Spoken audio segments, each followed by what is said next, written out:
The chandeliers ran hot. Light pooled on polished walnut like melted glass, washing over tiers of crystal and a scatter of stemware that smelled faintly of grapefruit and gin.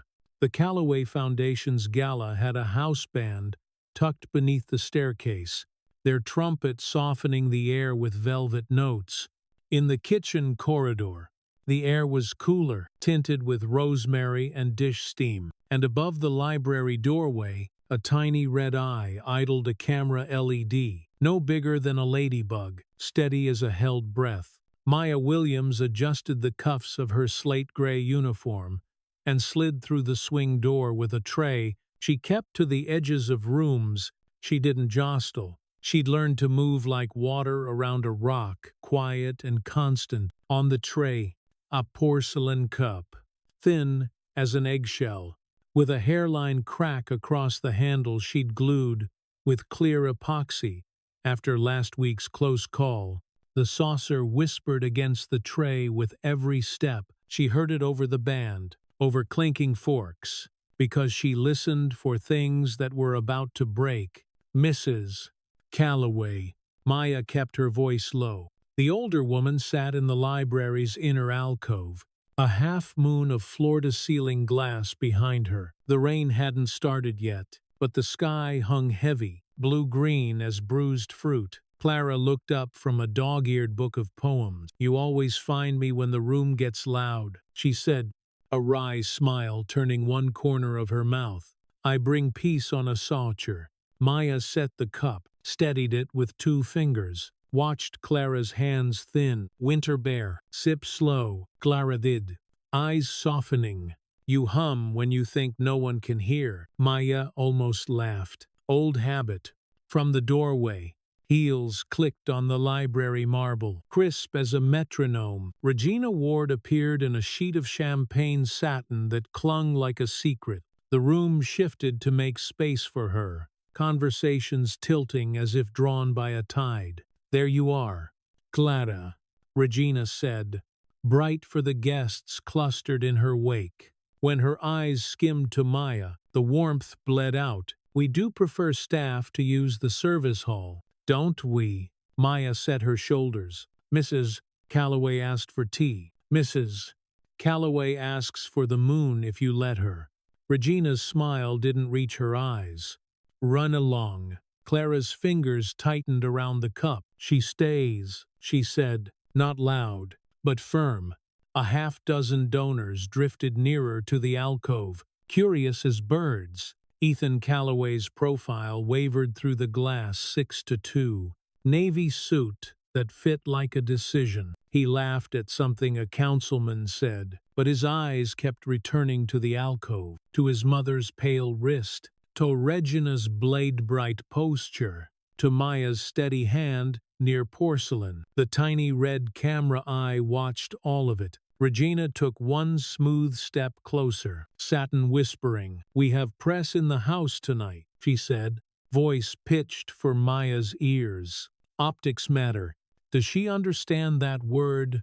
"Ethan." She tossed over her shoulder. Ethan didn't move. He was a man who'd learned how not to flinch on cue. "Let's not do this here," he murmured. "Where else would we do it?" "In the pantry." Regina's lips barely moved.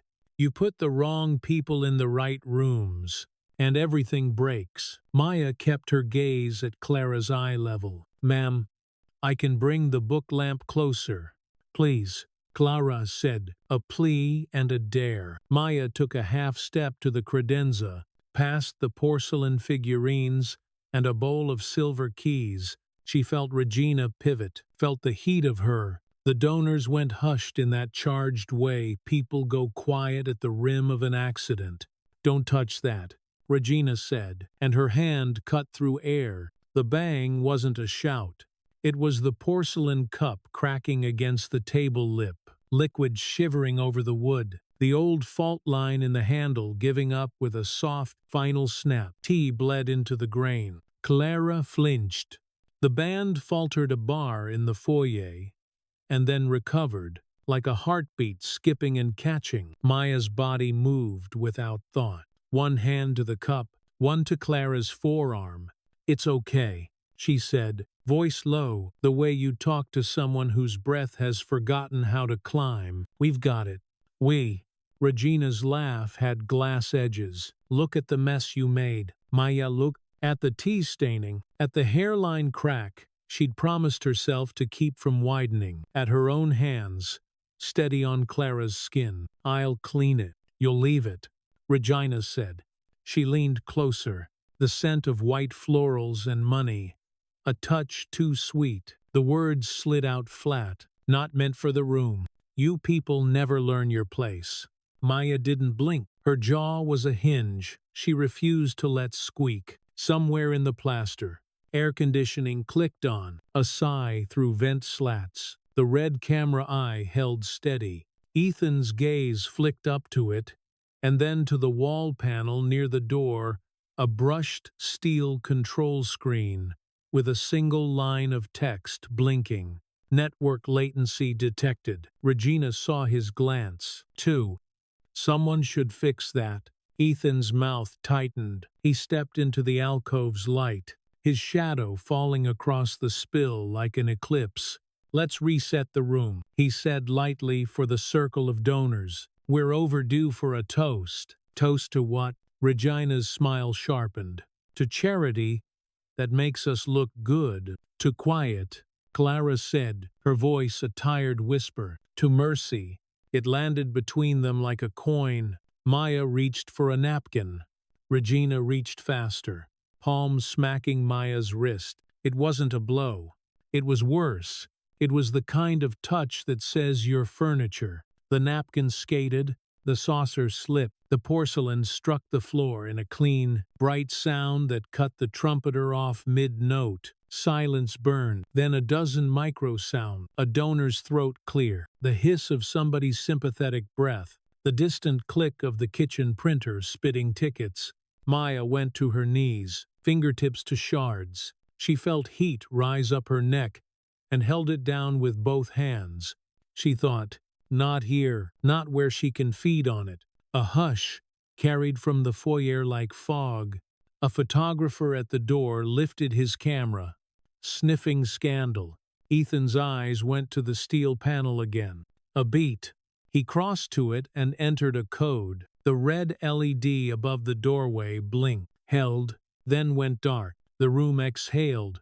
Maya looked up. The space over her shoulders felt suddenly empty, scraped clean of witness. Ethan turned, expression taut with something you could mistake for patience. "We're done," he said to no one in particular, and everyone at once, with what Regina's tone was sugar. "Tonight," he said, this he gestured, vague, as if the architecture itself had offended him. Clara's hand fluttered toward Maya, the tremor, a storm inside bone. Maya covered it with her own, felt the papery skin, the pulse a soft drum beneath the vein. "Let me take you to the study," she murmured. Regina slid her heels sideways, blocking Maya's path as neatly as a doorstop. "I think you've done enough, Regina." Ethan's voice had gone gray. Color leached out. A donor coughed apology for existing and backed away. The band picked autumn in New York like a plaster patch. For a strange second, the whole house hung in a perfect still photo. Maya half-crouched amid white shards, Clara's throat working. Regina's heel poised.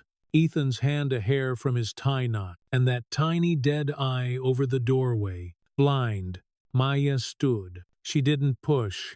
She didn't ask. She stepped around Regina with the grace of someone who had learned how to be a ghost and still get things done. She set her body between Regina and Clara and didn't look away from the older woman's eyes.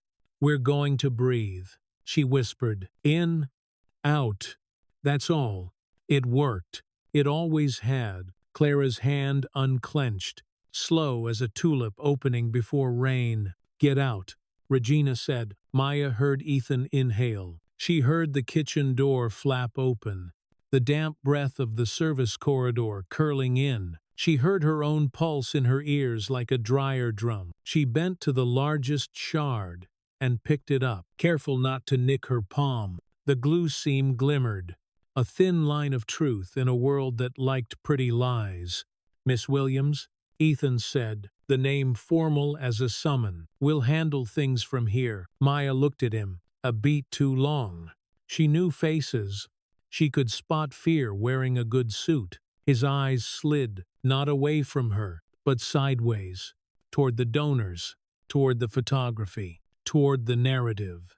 She let out a breath. "Yes, seer?" She set the shard on the tray, wiped the table in a circle as precise as a ritual, and stepped back through the swing door into the cooler, dark. The hum of the walk-in cooler wrapped her like a non-committal hug. A fluorescent tube blinked. Tick-tick. "It'll go any minute." Someone had left a bowl of lemon rinds near the sink. The air was citrus bitter. Linda, the head housekeeper, materialized from a shadow with a trash bag in one hand. Her face was weather and kindness. "You okay, baby?" "Glass," Maya said, and opened her palm. One tiny cut, a blood bead rising. She rinsed it under cold water. The sting woke her more than coffee. Linda eased the door to, keeping her voice low. "She's baitin' you. Don't let her. 'E won't." Maya wrapped a bandage, tight enough to feel. Out in the foyer, applause broke in a ragged burst, the crowd resettling over discomfort, like a tablecloth over a stain. Linda blew a long breath through her teeth. "Storm's comin'," she said. Maya nodded. In the fluorescent hum, a picture of her mother came for a second hands, smelling of bleach and lavender. The voice that told her to keep her chin level even when the room listed. She reached into her pocket and felt the cool, familiar shape of a thin silver hairpin. A keepsake. A promise. The metal caught and held a line of light. "Break time's over," Linda said, and squeezed her shoulder. When Maya re-entered the library, the alcove had been reset. The floor gleamed like nothing had fallen. Clara was gone. Regina stood beneath the dead camera and tilted her face to a photographer's lens, the angle tender enough to star in a myth. Ethan stepped toward Maya, mouth a straight line. He drew her aside to the edge of the room where the air smelled of old paper and lemon oil. Quiet words. Quick. As if the syllables themselves were a liability. "We'll pay out your contract. Tonight's your last shift." The words landed like dull metal. Maya held the tray with both hands, so he couldn't see them shake. "I didn't." "I know," he said, and his eyes made a promise they couldn't cash. "It's complicated, only if you make it." She kept her voice even. She didn't plead, not for jobs, not for rooms that could erase you. He blinked, a flinch. "Finally. Security will bring your things." Her throat was desert dry. She nodded once. "Mrs. Calloway, resting," he said. "We'll take care of her." Maya looked once at the red eye above the door, blind as a coin in a fountain. She thought of what it had watched and what it had missed. She thought of the sound porcelain makes when it gives up its ghost. She thought of electricity, how it erases and restores, depending whose hand finds the switch. She backed away, not turning until she reached the corridor. The band slid into a brisker tune, as if the house could outplay the scrape on its own record. Maya pushed the service door and stepped into a strip of night between kitchen and garage. The air outside was wet with promise. Down the drive, thunder shouldered the sky. A gust lifted the hem of her uniform and smelled like rain coming over hot stone. A single drop landed on the silver pin in her pocket and cooled it. Behind her, in the library, the red LED fluttered, faint as a pulse under thin skin, then died.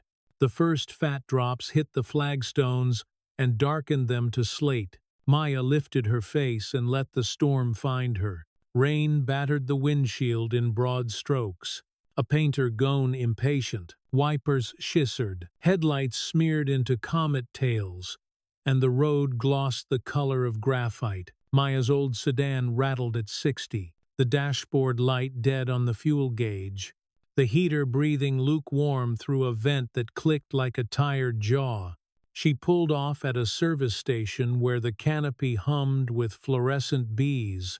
The pump handle was slick with someone else's hands.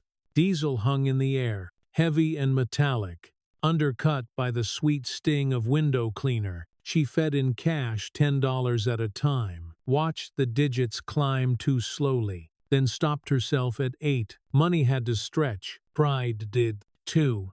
In the passenger seat lay the thin silver hairpin in a napkin. She unfolded it like a relic and held it to the light.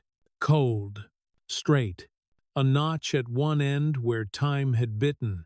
Clara had pressed it into her palm on a quiet afternoon weeks before. For luck, the old woman had said, smile tilted.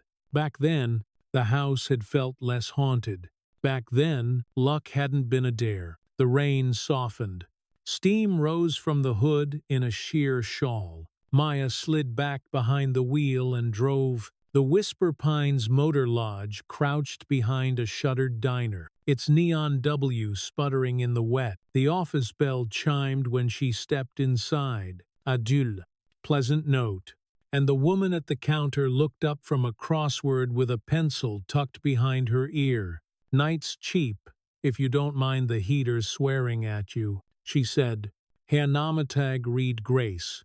Her hair was gray at the temples, her eyes bright as a creek in winter. Heaters and I have an understanding, Maya said. Her voice sounded steadier than her bones felt. She signed the register print block letters, no loops, and took a brass key with a plastic fob that smelled of lemon disinfectant. Room 7 had a door that stuck and carpet that gave under the foot like a tired sponge. The air held old smoke and fresh rain. She cracked the window and let in the steady hiss of the highway. The bedside lamp buzzed, then found its glow. In that small circle of light, she sat on the edge of the bed and opened her phone. No missed calls. One text from Linda. You okay? Maya typed and erased twice before sending, I'm fine. A bubble blinked. Then Linda again. Mrs. C asked for you. I said you stepped out. That true enough? Maya's chest tightened. She typed slower now. Tell her I'm safe. There was a pause long enough to hear the heater whir into its scratchy life, the coil ticking as it warmed. Linda's reply landed soft. Stay that way. Maya set the phone on the nightstand, put the hairpin beside it, and lay back without taking off her shoes. The ceiling had a water stain shaped like a broken halo. The room's sounds stitched themselves together, the heater, highway hiss, the occasional plunk from the downspout outside, and made a kind of lullaby for people who needed proof. The world was still turning. Sleep took her in the middle of a breath. Ethan's study smelled of paper and wood polish, the clock on the mantel dividing the dark into tidy, unforgiving increments. He stood at the wall-mounted security tablet, thumb hovering over a field of gray squares labeled with tidy white text. Foyer North, Garden West, Library East. In the top corner, a red bar pulsed. Network latency detected. The same warning from earlier, like an accusation that had learned to spell. System buffered local, he said to himself, reading the support note he'd pulled up. Retention, 24 hours on device. On device, not on server. He tapped Library East. The screen stuttered. Then a window bloomed open. The alcove, still as a painting. He slid the timeline back along a scrub bar until the colored hash marks turned from green to orange to gray. Time rolled in reverse. Chairs inching backward. Shadows lifting from the floor. He stopped at the moment the cup lay whole. He watched the scene play forward without sound. The cup, the hand, the spill, the flinch, the woman in satin stepping in like she owned gravity. Maya's hand at Clara's forearm. Porcelain dropping to white teeth on marble. The clean bite of it, his own figure entering half a beat late, as if summoned by the story rather than shaping it. He leaned in until his breath fogged the glass. He wiped the fog with the back of his hand like a man reaching for a window to a better choice. "Sir." The butler's voice at the door jamb was a low knock turned into syllables. "Ms. Ward asked whether we'll be resuming the program." Ethan didn't turn. "End the night. Send the cars. Make sure my mother has her medication." "Yes, sire." And he hesitated, seeing his own mouth in the reflection, the way it flattened when he lied. "Ensure Miss Williams is escorted to retrieve her belongings." The butler's pause left a small dent in the air. Of course, when the door clicked shut, Ethan scrubbed the video back 10 seconds and pressed play again. He watched the moment where his own hand went to the panel, where the red LED winked out, where the room's witness was dark. He felt the shame like a warm hand pressed to the back of his neck. He swiped to export. A prompt, "Insert media." He pulled open the desk drawer, found a new thumb drive still in plastic, tore it with his teeth. He slid the drive into the port. The progress bar crept blue. He checked the metadata because chain of custody mattered if truth ever had to walk outside this room. Timestamp, camera ID, checksum, the language of proof, quiet and cold. When it finished, he ejected, marked the cap with a Sharpie LIBEST, RCE 07, and dropped the drive into his breast pocket, where it felt heavier than any pocket square. He stared at the tablet a long breath more. Then he reached up and killed the screen. The room returned to wood and lamplight and the steady small tick of gears. By morning, the rain had thinned to a mist that made the world look like it had been erased to the edges. Maya woke to the heater's last little complaint and the smell of brewed coffee seeping through the drywall from the office. She rinsed her face in a sink that coughed rust once before turning clear. The mirror had a black line in one corner where the silvering had gone. She didn't mind. She knew how to see around cracks. Grace slid a styrofoam cup across the counter and nodded toward a wire rack of stale muffins. "First day olds on the house." "Thank you," Maya said, and meant both halves of the sentence. "You leaving or laying low?" Grace asked without nosiness. "A bit of both."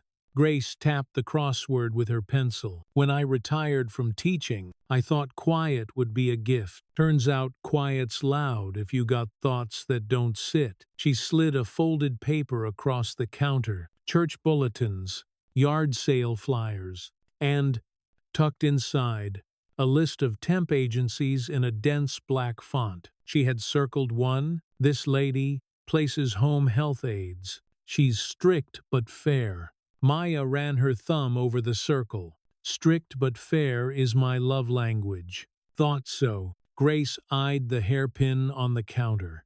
"That's pretty. A friend's," Maya said. "I'm just keeping it warm." She pocketed the list and stepped back into the damp morning. The parking lot shone. A truck idled near the curb, exhaust curling like breath on a cold day. She took her coffee to the sedan and sat with the door open. The air cool against her shins, the highway hissed. Somewhere a gull laughed, like someone who'd seen it all. Her phone vibrated. Unknown number. She let it buzz twice before answering. "Hello, it's Ethan." The voice came low, flattened by distance. "I'd like to meet." Maya looked at the hairline of water collecting at the roof's edge. A drop swelled, then let go. "Why?"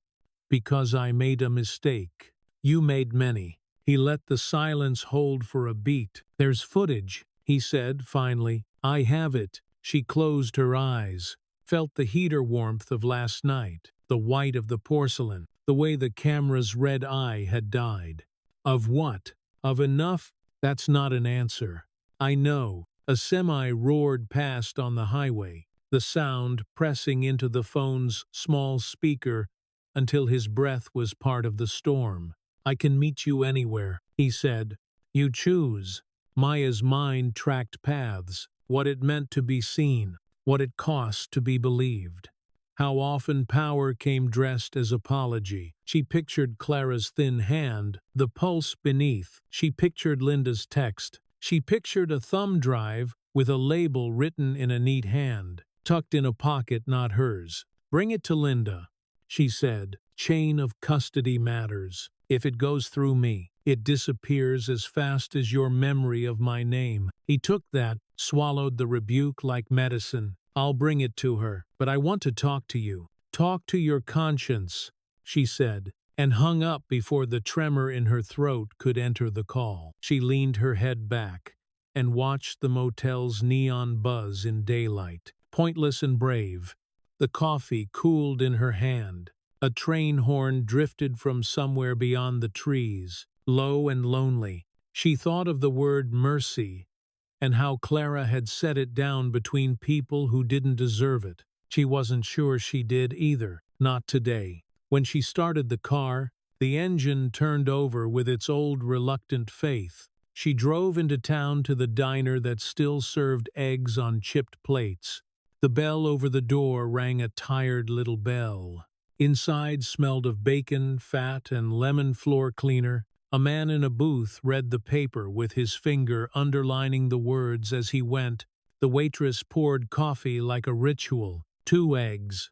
Over, Maya said. Grits if they're not lying. We tell the truth about grits, the waitress said, and slid a menu she knew Maya didn't need. Maya sat where she could see the door. She ate slow, the way you eat when you've got nowhere to be except the next step you don't want to take. The silver hairpin lay beside her plate, catching a stripe of sun that had fought through the cloud. It glinted like a small blade, or a needle you fix seams with. Her phone chimed again. Linda. He brought a drive. I got it. Also, Mrs. C says, tell her the poem about light through cracks is true enough. Maya smiled into her coffee, the feeling strange and precise. She typed, keep it safe. Make a copy. Store one off-site. 2 witnesses when you seal it. Linda shot back a thumbs up and a photo. The drive in a clear evidence bag with a date scrawled across the label and Linda's initials, small and stubborn. The bag lay on Clara's lap like a sleeping fish. Clara's hand rested over it, veins like blue threads. Her face was turned toward a window and a gray, patient sky. Maya put the phone down and sat in the hum of the diner. A kid at the counter spun on a stool and counted the tiles in the ceiling. The cook rang a bell with a knife. Every sound felt like a thing chosen and placed. Her breath eased. Outside, the rain finally quit. The air tasted like pennies and pine. She slid the hairpin back into her pocket, paid with bills that left her lighter by 2 breakfasts, and stepped to the door. The bell tapped her shoulder on the way out. On the back of the receipt, she wrote in small, neat letters, "Truth isn't loud, it's patient." She left it under the salt shaker and walked into the day that would ask for proof. The library smelled like lemon oil and old paper, the kind of clean that felt like memory. Linda closed the drapes to knock the glare off the TV, then set the remote beside a plastic evidence bag dated and initialed in small block letters.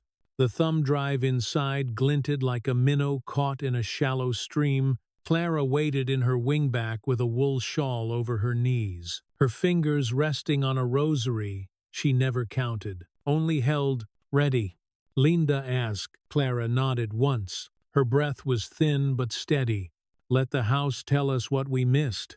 Linda slid the drive in, navigated the menu with a patience born from years of coaxing electronics that didn't like to be rushed, and pressed play. The screen filled with the alcove, the low lamp, the framed seascape, the porcelain cup whole and harmless on its saucer. No sound, only the cut of light across the carpet. They watched the choreography unfold. A hand reaching where it shouldn't, a cup upended, A hard step forward, Maya appearing like instinct, her arms taking the weight that floor should never meet. Then the door, the frame filling, the moment where truth went mute on command, and the camera's red eye died off-screen. Linda's hand found the arm of the chair and held. Clara didn't move, but her jaw set in that familiar way that used to make nurses step faster. When the picture froze on Maya's face, mouth open, body turned away from danger and into duty, Clara lifted the remote and paused it. She leaned forward until her pendant clinked against the wooden clasp of her shawl. "There," she said softly, "there's the thing nobody wanted to see." Linda exhaled, a tight breath. After a long hold, "We should duplicate it again. 2 more. 1, we lock here. 1 off-site." "Do it," Clara said, "and write down who looks at it. Every time. Names have weight." Linda rose, crossed to the desk, and pulled a fresh chain of custody form from a folder labeled in her neat script. She wrote down the date, the time, and their names, square letters marching like small soldiers. She didn't say what both women were thinking. That truth lasted longer when you treated it like something that could be lost. The house gave a small creak as if it were listening. Ethan sat alone in his car at the edge of the marsh, the engine clicking as it cooled. The tide breathed in and out against the reeds. He'd driven until the road narrowed to 2 ruts and ended at water, a habit from a childhood, where every choice felt like a fork in a path you couldn't see down. The thumb drive in his breast pocket pressed against his sternum when he leaned forward, a hard little fact under softer fabric. His phone buzzed on the dash. He let it go once, twice. On the third, he picked up. "Jonathan," he said, "Crisis Communications at noon." His attorney replied. Paper shuffled on the other end. The sound of people who believed order could save you. "They want to draft holding language. No admissions. No specifics." Ethan watched a heron lift from the grass, slow and deliberate. "We're past holding. We're not past getting sued into paste." Jonathan said, "Her counsel is combative. They're already hinting at defamation if anything leaks." "If," Ethan said, flat, "there's nothing hypothetical about it." A pause filled with meaning. "Then we need to do this right. Chain of custody. Third-party verification. You can't be the only set of hands on this." "It's not," he said, and felt a small easing. "Linda has the copy. She's logging viewings." "Good," Jonathan said. "Then we're not just right, we're careful. Distinction matters in court." Another rustle. "Ethan, people will accuse you of weaponizing a narrative for personal gain. You should be prepared." Ethan watched the wake a duck left through the mirrored creek. It stitched itself closed behind him almost at once. "I'm prepared to be accused of worse. Being right doesn't keep you dry." Jonathan said, a weary humor. "Bring the drive this afternoon. We'll start the chain with us. And we'll talk to a forensic shop for hash verification." Ethan thumbed the seam of the steering wheel and nodded to no one. "I'll be there." He ended the call and sat with the silence that followed, the kind that hummed low and carried its own current. In the glove box lay a stack of envelopes he never mailed. He opened one and took out a blank card. Then he wrote in a hand that used to fill thank you notes and now struggled with apology. "I saw what I refused to see. That won't save yesterday. I'm trying to save what comes next." He didn't sign it. He didn't have the right. The drive in his pocket pressed harder when he started the engine. The diner's coffee tasted burned and honest. Maya sat at the same window stool as the morning, hair pulled back tight, the silver hairpin tucked inside the pocket of her jacket, where her heartbeat had something to click against. The list from Grace lay open. She made calls, one polite no, one machine. One coordinator who wanted a background check but spoke like a mother who knew what starting over cost. When her phone lit with a new text, the name atop the bubble pulled her posture straighter. Grace. Package for you. Dropped in the night slot. No return. Maya. You open it. Grace. Not my mail. But the weight said plastic and trouble. Maya paid and drove. The motel office smelled like hot dust and old lemon. Grace lifted a small padded envelope from under the counter and set it down like a puzzle. No name, just a Charleston postmark. She slid a letter opener under the edge and tipped the contents out onto the counter. A second thumb drive, unlabeled, and a single Polaroid of a library corner every publicist in town had photographed. In the lower right, in block pen strokes, one line, "If they say I'm lying, play this." Maya held the Polaroid by its corners. The signature of the room lamp, gilt frame.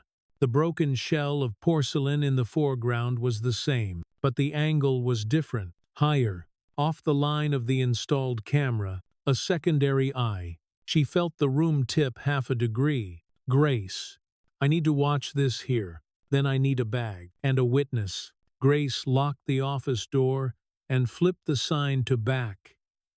In 5 like that could stop fate. Maya used the counter machine, a cheap laptop with sticker residue on the lid. She slid in the drive, canceled the system's urge to scan, and opened the only file. Another view, another truth. You could see hands more clearly, the way they were placed on bone. You could see the moment calculation outran fear. You could see the arc of a foot and the recoil of a body absorbing a blow meant for someone else. Grace let out a sound small and ugly. Lord have mercy. Maya didn't speak. She watched it twice because that's what you did. When something changed everything and you needed to be sure it wasn't your want talking. Then she pulled a gallon Ziploc from a drawer and slid the drive in. She wrote the date and time on masking tape with a fat permanent marker, printed her name and Grace's. She photographed the bag on the counter with her phone, frame wide enough to catch the old register and the bell. Anchors for anyone who'd say she invented a room. Who sent it? Grace asked. Someone who couldn't tell me, Maya said. Or wouldn't. Her mind clicked through names like thumbnails flicking past. Staff. Contractor. A child with a phone and a conscience. She felt a shard of gratitude for a stranger who still believed in a thing you could hand someone. You going to the cops? Grace asked. Not first. Maya sealed the bag and wrote a hash of the file's checksum down the side. From the properties panel, letters and numbers that looked like static, but meant nobody could pretend it changed under her watch. Journalist, she said. One who won't trade it for a headline I can't live in. Grace studied her a beat. You got a person. I have a person who knows a person, Maya said. That's how truth travels when it doesn't have a chauffeur. She left the office with the bag tucked flat under her coat. The hairpin a cool bar above it. 2 pieces of metal she didn't own that now felt like a single line. Across town, laughter tinkled off crystal in a dining room that had never learned the difference between celebration and camouflage. Regina sat beneath a chandelier that trembled when heavy trucks passed on the avenue, the light breaking itself into coins across the linen. A stylist adjusted a strand of hair that refused to fall the approved way. She smiled for a photographer who shot for a glossy that still taught Charleston how to pretend it had manners. Let's get one by the mantel, the publicist said. Something warm. Human. Human is a stretch, Regina said without moving her mouth, and smiled wider for the shutter. Her phone, face down, buzzed. A second, a third. She ignored it until the stylist retreated, and the publicist's attention moved to a floral arrangement that looked like a bribe. When she flipped the phone, the top message was from a number she didn't recognize. You're trending, not in the way you like. She clicked and saw it. a torrent of posts with screen grabs from a library angle she hadn't accounted for. No sound, no mercy. The caption on the first one, "Believe black women, even when it costs you." Something cold opened in her chest, a trapdoor to a basement she'd never toured. She kept her smile in place as the photographer lifted the camera again. "One more," he chirped. "Of course," she said. Her voice was sugar. Her eyes were knives. She posed in front of the mantel, where an antique clock ticked like a metronome for the end of something. Maya parked outside a small newsroom wedged between a pawn shop and a bail bonds office.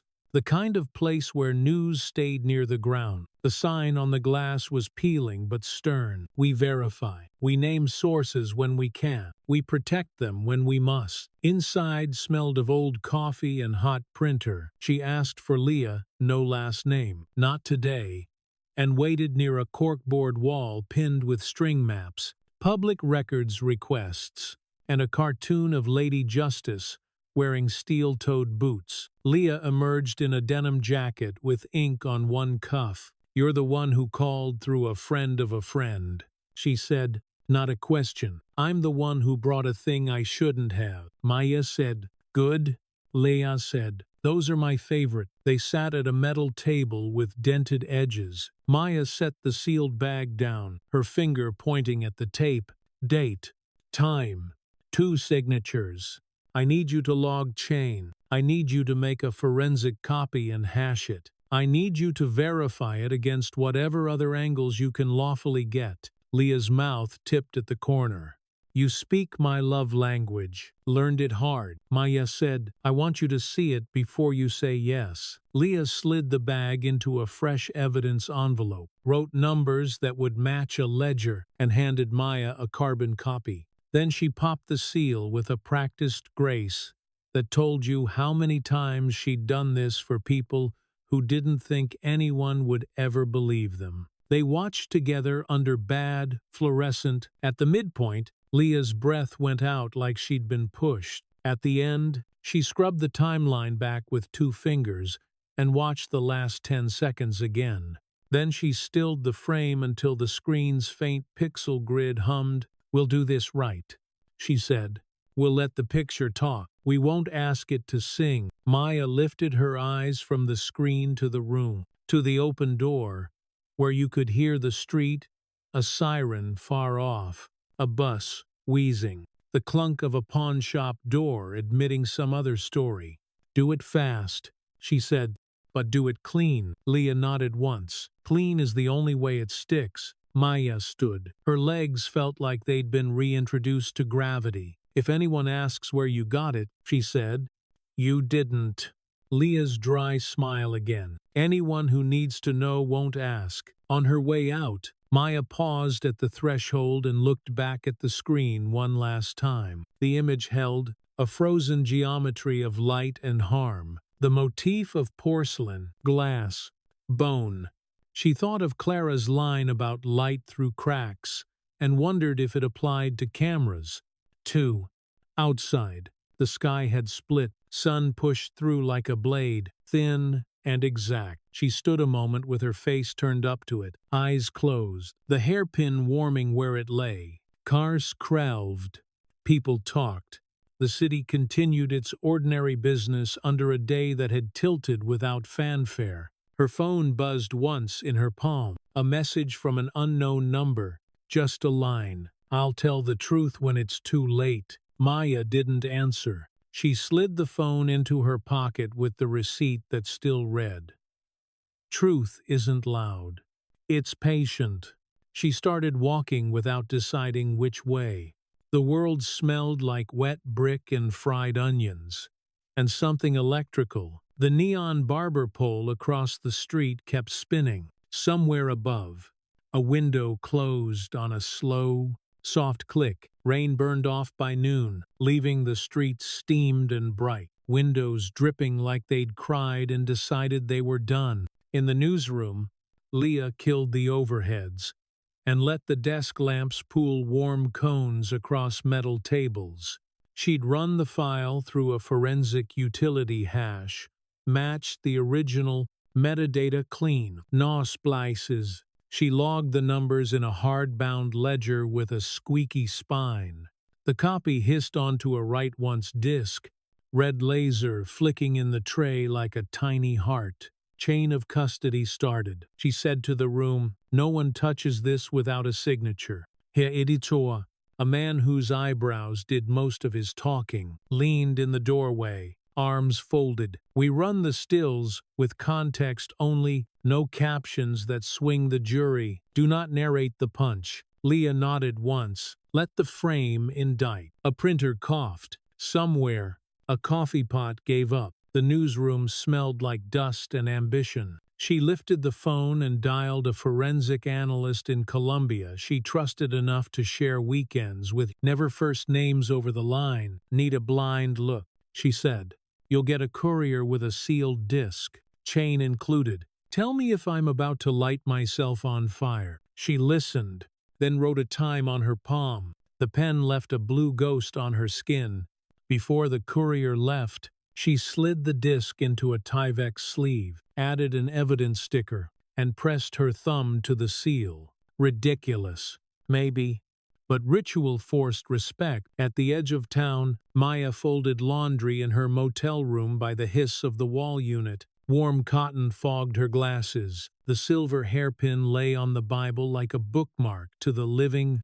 Her phone pinged. Then another. She let them stack. When she finally looked, the top notification was from Grace, a screenshot of a headline that didn't try to be clever. "Security footage contradicts society page narrative. Suggests elder abuse." Her chest tightened and eased at once. She set the phone face down on the blanket and sat on the bed's edge, hands braced on her knees. The room hummed. A drip in the bathroom kept time. She let 3 breaths pass before she stood and slid the hairpin into her pocket. Metal against thigh. Anchor. Outside. The parking lot glittered with broken mica in the tar. A kid dragged a vending machine soda by its ring tab, the can leaving a silver snail trail of cold. He looked up when she passed. "Ma'am," he said, "are you the lady on the internet?" "I'm just a lady," Maya said, and the kid's grin flashed one chipped tooth, the kind life gives you as proof. She bought him a bag of pretzels and wrote her name on the motel's bulletin board, under a sheet that read, "Food Drive Saturday." It was nothing. It was a start. In his office, Ethan set the flash drive on a blotter and didn't touch it for a count of 10. The study was cool. The air turned low. He had a habit of lowering the temperature when his mind spun fast. It made breath visible, not in fog but in the pull at the ribs. He picked up the phone. "Jonathan," he said, "Vago forward." "We already are," the lawyer said. "Forensics shop confirmed the hash you gave them matches the newsroom's file. Independent verification in process." "Regina's counsel?" Ethan asked. "Full court press," Jonathan said. Paper fluttered. The white noise of battle. "Prepping a temporary restraining order to squash any further distribution, claiming the footage was captured illegally." "It wasn't," Ethan said. His voice surprised him. "Flatstone, it's my house, my cameras." "True," Jonathan said, "but they'll attack anything that looks like consent. And they'll say you're using it to defame a private figure." "She made herself public," Ethan said. "She made herself expensive." Jonathan replied, a sigh. "You sure about this path? It's a floodgate." Ethan looked at the porcelain cup he'd kept, glued for nothing. Crack lines caught the light like veins. "I'm sure." In the hallway, he paused outside his mother's door. He didn't knock. He listened to the small sounds of a person alive. Page turned, cup set, breath. He pressed his palm flat to the wood, then took it back quick, ashamed of a reverence that had arrived late. Downstairs, the intercom buzzed. "Sir," Linda said, voice steady, "we have a visitor." "Who?" "Her," Linda said, and silence filled in the outline of a name she wouldn't speak. Regina stood in the foyer under the chandelier her mother had called a crown. Light scattered across her makeup in hard coins. She'd come without entourage, white coat belted tight, hair smoothed to a blade at her jaw. The security man hovered at a respectful distance, eyes asking permission to end this fast. Ethan waved him back. "You don't get to be here," Ethan said. He kept his hands visible and empty. The air smelled like lilies and lemon polish and rain brought in on a person who didn't belong to the weather. "I needed you to see me," she said. The smile didn't reach her eyes. "Not a frame? Me. Frames don't invent kicks," he said. Her mouth twitched. "This is who you are now, a man who believes a maid and a camera over a woman who stood beside you when your father's affairs made you a punchline. You stood on the punchline," he said. "It gave you height." She looked past him into shadow, toward the arch where the library's lamp threw a soft circle. "You'd let them do this to me, to us. You know how they are when they get a story that tastes like blood." "They," he said. The word turned over in his mouth and came up dirty. "You built a life out of they. You curated them like room scent." Her laugh cracked. "You always liked how I smelled." He glanced to the stairs. A soft shape moved behind the baluster, then retreated. He stepped closer to Regina, so whatever this was stayed between them. "Leave," he said, "or I'll have you escorted." "By who?" She tilted her head. "Your help. You keep showing me who you are," he said, and the line felt borrowed. True anyway. She leaned in. "Perfume. The faint bite of gin. I know the men on your board," she whispered. "They're already taking calls. They're asking if the boy with his daddy's money is going to light the family brand on fire, because a girl with a nurse's hands learned where you keep the matches. That girl is braver than you will ever be," he said. Her eyes flashed, then cooled. A switch thrown. "I'll file," she said. "I'll scream. I'll raise money on your name, on hers. They'll send me checks just to watch me hurt you." She smiled like a blade at his throat. "I'm an expert in other people's pity. You're an expert in your own," came a voice from the landing. Clara descended one careful step at a time, cane ticking against wood. Linda hovered behind her, not touching, presence like a guardrail. Clara's shawl hung straight Linda's hands, and her hair was pulled back severe, the way she wore it in photographs taken when hospital lights were alive. Regina's smile faltered. "Mrs. Calloway," she said, the honorific learned like a password. "Don't," Clara said. "Respect isn't a costume." Regina's chin lifted a half-inch. "You don't know what's being said about you." "I know what I lived," Clara said, and came down 2 more steps. "I know what my bones remember." They stood in a triangle under chandeliers and portraits, the house listening the way old houses do. A clock ticked from the parlor, 1 too slow beat, a reminder. "Leave," Ethan said. Regina looked at the door like it was a trick. She touched the seam of her coat and smoothed a place no one could see. "You'll regret this," she said. Not dramatic, not loud, like a weather report. "Already have," Ethan said. She turned. The door opened on wet heat, and the faint iron smell the city wears after a storm. Light cut across the tile and broke on the edge of the glued cup on the console table. Regina's gaze snagged on it, a small, restored lie, and then she went. When the door clicked shut, the foyer felt like a lung emptying. Linda moved first, taking Clara's elbow. Ethan exhaled through his nose, head bowing, the posture of a man who'd quit worshipping and started working. "Make a list," Clara said, and her voice had nurse in it. "Who needs to hear it from us? The pastor, the board, the families we fund. We don't get to be shocked. We get to be clear." Linda nodded, already going through a mental Rolodex that had saved more than dinner parties. Ethan stared at the door for a beat too long, then looked up at his mother. "You shouldn't have come down." "I've been coming down a lot of stairs in my life," Clara said. "Most of them weren't this pretty." She reached for him with the hand not on the cane, touched his sleeve, the smallest contact, permission and partition. Do the hard thing. Do it before you're thanked for it. By late afternoon, cell towers ran hot. Leah's phone grew warm in her back pocket, a steady pulse against Denham. The analyst from Columbia called with the fatigue of a man who'd been precise all day. Files clean, he said. No interlacing artifacts. No GOP inconsistencias. No temporal tampering. If it's fake, it's a better fake than any of us are paid to detect. On the record, she asked. He paused. Quote me as a forensic analyst who reviewed and corroborated the integrity. Leave my name off until I talk to my general counsel. Fair, she said, and clicked the call record into the transcript she'd kept open. Lines of dialogue and numbers like a score. The story went live at 4. Ling-C. The homepage didn't shout. It held a single frame, a caption that said only what could be proven, and a sidebar explainer on how footage gets verified. In the third paragraph, a sentence about chain of custody that would put a judge at ease. In the fifth, a line. The family declined to characterize the footage beyond asking the public to watch, not speculate.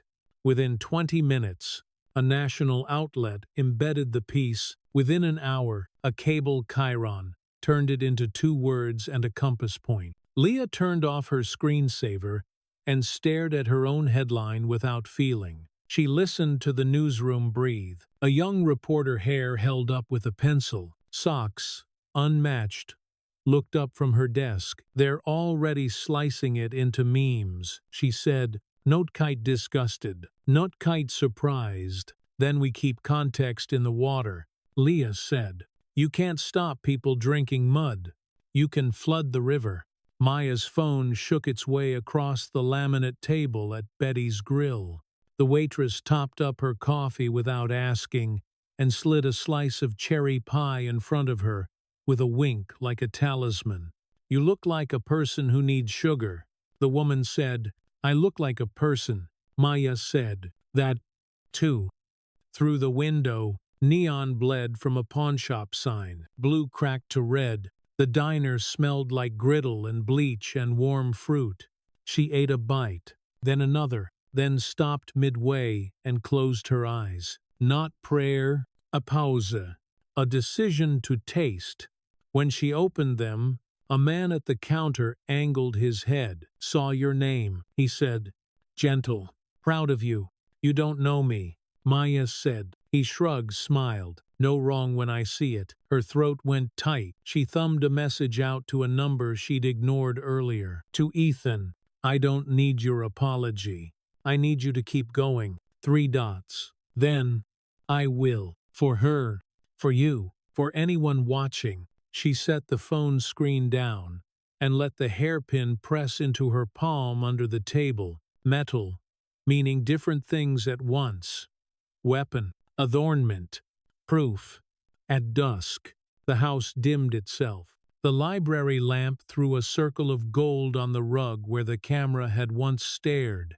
Linda sat with a notebook and a coil of envelopes addressed in her tidy hand. Clara dozed with the rosary around her wrist like a hospital band. Ethan stood at the window, watching a blue heron cross the yard.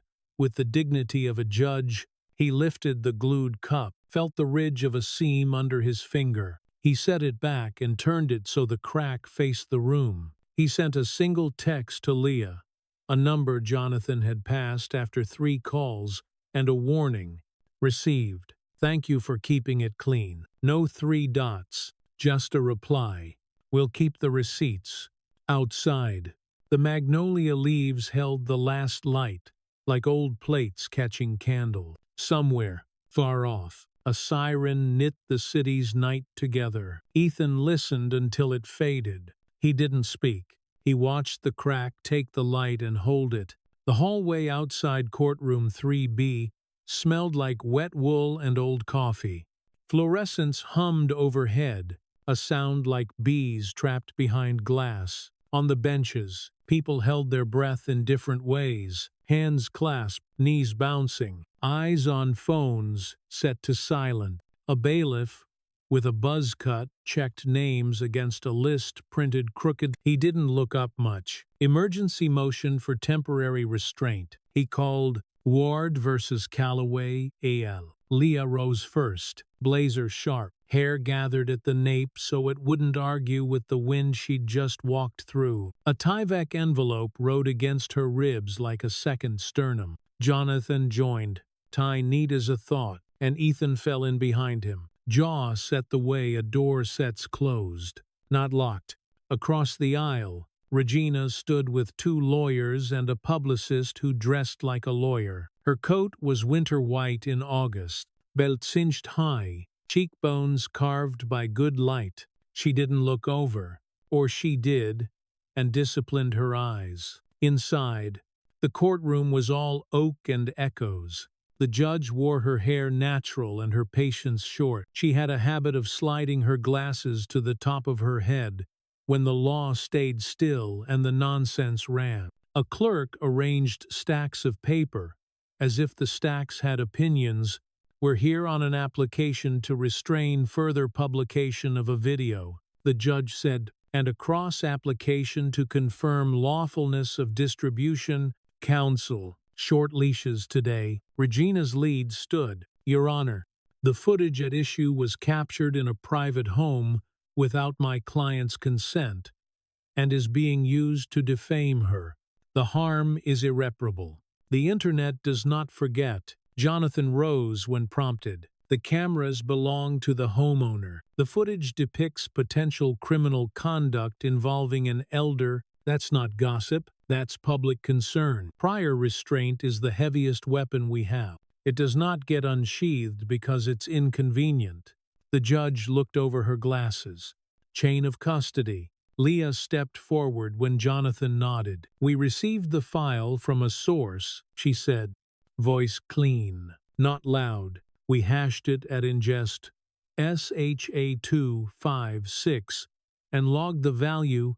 We mirrored that to Write Once Media and couriered a copy to an independent analyst in Colombia.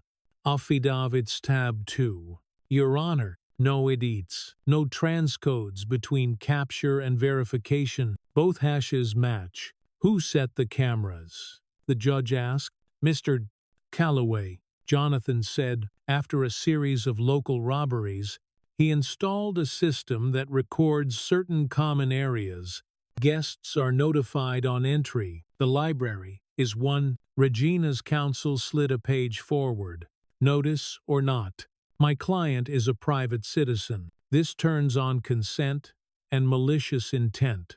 They are monetizing her humiliation. The judge held up a palm. You say they like it's a single hand. Newsrooms monetize attention. True. The question is whether we tell them they can't publish evidence of possible abuse in a case where defamation is alleged but unproven. That's not a question I take lightly. Ethan looked at the seal on the wall instead of at Regina, a brass eagle, talons in nothing, perched above a motto he meant to believe. The bench clock ticked like a metronome set wrong, dragging then racing. He thought of his mother's breath at night.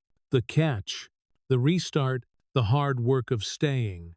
Regina's publicist leaned and said something that made her lawyers' mouths tighten. She didn't frown. She didn't smile. Her hand smoothed the front of her coat. The judge slid her glasses into her hair. I've read your papers, she said. What I'm not going to do today is stop a press entity from publishing verified material captured on cameras the homeowner lawfully placed. I will, however, enjoin further editorializing by any party likely to prejudice potential proceedings. No calling each other monsters on cable, no victory laps. Preserve the file in its current state, make it available to law enforcement on request, and stop treating this courthouse like a stage, a beat. Then the gavel, a short sound, more tap than strike. On the way out, the hallway held a different air exhale, intake, rush. The publicist moved faster than the rest. Phone up. Voice already pitched for drama. Ms. Ward will be making a statement, she said to the cluster of cameras that had learned the door's schedule. She's been victimized by an invasive surveillance apparatus and a smear campaign. Leah kept her head down and her envelope close. She felt a hand catch her sleeve. The young reporter from the city desk had made the drive, pencil still stuck through her bun like a flag. "We good?" she asked. "We're what we are," Leah said. "Keep your tweets dull and your facts loud." Jonathan peeled off to speak with a deputy about logistics. Ethan stopped beside a water fountain older than his father. The spigot nicked from generations of paper cups. He didn't drink.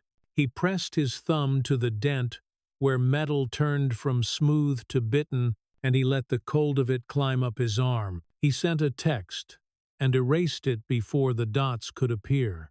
At the Whisper Pines, housekeeping had left a strip of paper like a prayer across Maya's door. "Sanitized for your protection." She broke it with 2 fingers and stepped into air that smelled like lemons and last night's rain. The TV flickered a news crawl. Sound off. A silent procession of names and verbs. Grace knocked without knocking. "I'll say it quick," she said. "Reporter called here twice asking for you by name. Said they're doing a profile in Courage. I said you were at the Springs in Arkansas and had never heard of Charleston." Maya smiled, grateful and tired. "You don't have to keep lying for me." Grace leaned against the jamb, arms crossed. "Sweetheart, I have lived long enough to confuse lying with protecting and back again. You think about a new place for a couple nights. I'll help pack." Maya folded shirts the way the nursing instructor had taught sleeves in, bottom up, tuck clean. The silver hairpin lay on the Bible where she'd been keeping it. A note tucked under that said, "Breathe," like it was the last instruction her mother left. She slid the pin into her pocket and felt the point kiss the pad of her thumb. Her phone blinked with a text from a number labeled unknown. She let it bleed light for a minute before she opened it. "Leave town." It read, "They know where you sleep." She stared until the words bled into bricks. She deleted it and then wrote a message to no one in particular. "I'm not running." She didn't send it. When she turned back, the door was open a notch, and wind from the broken seal made the paper strip on the floor scoot against tile. Maya crossed the room in 2 quiet steps. The hallway was empty. The kid with the chipped tooth sprinted past with a plastic sword, shouting a movie line at the carpet. "Hey," he said when he noticed her. "You want my sword?" "I've already got one," she said, and tapped the pocket where the hairpins sat. By evening, she'd moved her duffel to Grace's Buick with the passenger door that stuck. They would go to a friend's spare room, 2 exits down the highway, a place with lace curtains and a porch swing that never stopped moving. As she slid the hairpin into a side pocket, the clasp caught on a bent zipper tooth and snapped one of the tines clean.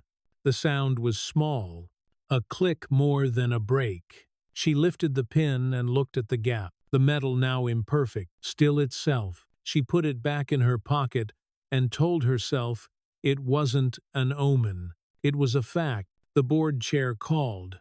While Jonathan drove, Marcus Keene had a voice like golf course gravel. "We have donors calling me in tears," he said, without a hello. "If they wanted to fund crusades, they'd give to churches. This is a matter of law and decency," Ethan said. A wiper smeared rain across the windshield and cleared it in a hiss.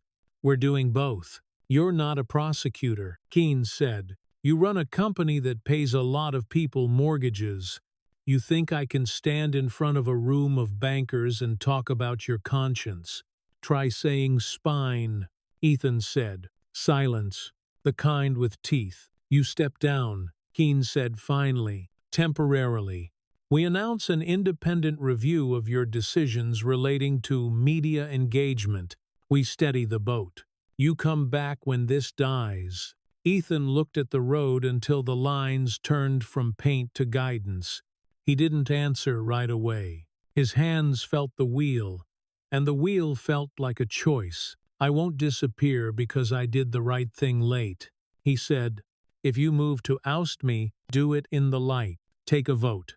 Put your name on it, you stubborn fool." Keene said, half respect, half threat, "I'll call you in the morning with a schedule." "Call tonight," Ethan said, and ended the call before the chair could. Jonathan drove without comment. Rain deepened into a sheet. The headlights of opposing cars turned into comets. For a mile, neither man spoke. "Sometimes the board is the gray," Jonathan said finally. "They'll save you by cutting you loose. Sometimes cuts are how you stop a rot." Ethan said. They didn't talk after that. Outside the courthouse steps, cameras pooled like oil. Regina stood on the top stair without her lawyers. Rain beating on the shoulders of a new coat, umbrella lifted by a man, paid not to appear in photographs. Her publicist mouthed numbers at a camera with the familiarity of liturgy. "I've been harassed," Regina said, voice pitched to ache. A private moment taken and twisted. "This is what money does when it wants a scapegoat. I loved that family. I did nothing wrong." A question from the third row cut the staged quiet. "What about the kick, Ms. Ward?" Regina's chin didn't move. "You can frame a truth into a lie if you take away its story," she said. "I ask the public not to convict a woman they don't know." Leah watched from under the courthouse awning. Notebook closed, hands warm around a paper cup that had given up its heat. She marked the line in her head anyway. Then she looked down the steps at a man with an old camera and a new baby tied to his chest. The baby slept. Breath, small as moth wing. The baby did not care about narrative. Leah walked back inside and filed a brief piece with 3 short facts and 1 long sentence reminding readers that police had requested the file. She didn't add adjectives. She didn't need them. Night came in on the city like a brood, purple edging yellow, where the streetlights fought it. The mansion absorbed the dark and softened it. In the library, the lamp hummed. In the foyer, the glued cup sat with its seam turned toward the door. Linda wrote names in careful print on the backs of envelopes and stacked them by the console. Stamps already on. Upstairs, Clara held the rosary and watched rain thread itself across the window. She counted breaths instead of beads. On the 5th, she stood and set the rosary on the sill. It made a small click. She listened to it for what it was. Proof of gravity, not grace. Ethan stood at the bedroom window and looked past his reflection to the magnolia. Leaves held water like a memory holds light. His phone buzzed once and he checked without hope. From Maya. "Keep going." He typed 2 words and stopped himself from adding more. "Will do?" He didn't hit send right away. He let his thumb hover and feel his own pulse in the pad. Then he sent it and put the phone face down on a dresser. His mother had kept through 3 houses because the drawers slid like apology. Down the road, Grace's Buick grumbled into a driveway where wind chimes made from old spoons sang thin and bright. Maya carried her duffel inside. She laid the broken hairpin on a windowsill where it could catch the streetlight and make a small, crooked glint. It did. She sat on the edge of a guest bed with a quilt that smelled like starch and lavender. The house ticked around her in its own language. In the quiet, she listened, not for danger, for the sound of a life that had decided not to end. Outside, the rain thinned to mist. The streetlight hummed. The bent pin held its sliver of light and did not let it go. Morning came with the thin light that makes everything look honest. The courthouse seagulls were already arguing over a dropped muffin on Broad, and the air smelled like wet concrete and coffee burned through the night. In the city room, Leah slid a flash drive across a Formica conference table to a detective whose suit fit like a compromise. bag's heat seal, she said, hash printed on the label and inside. You'll get the value again when you book it, so we're not playing telephone. Detective Ortez checked the evidence pouch.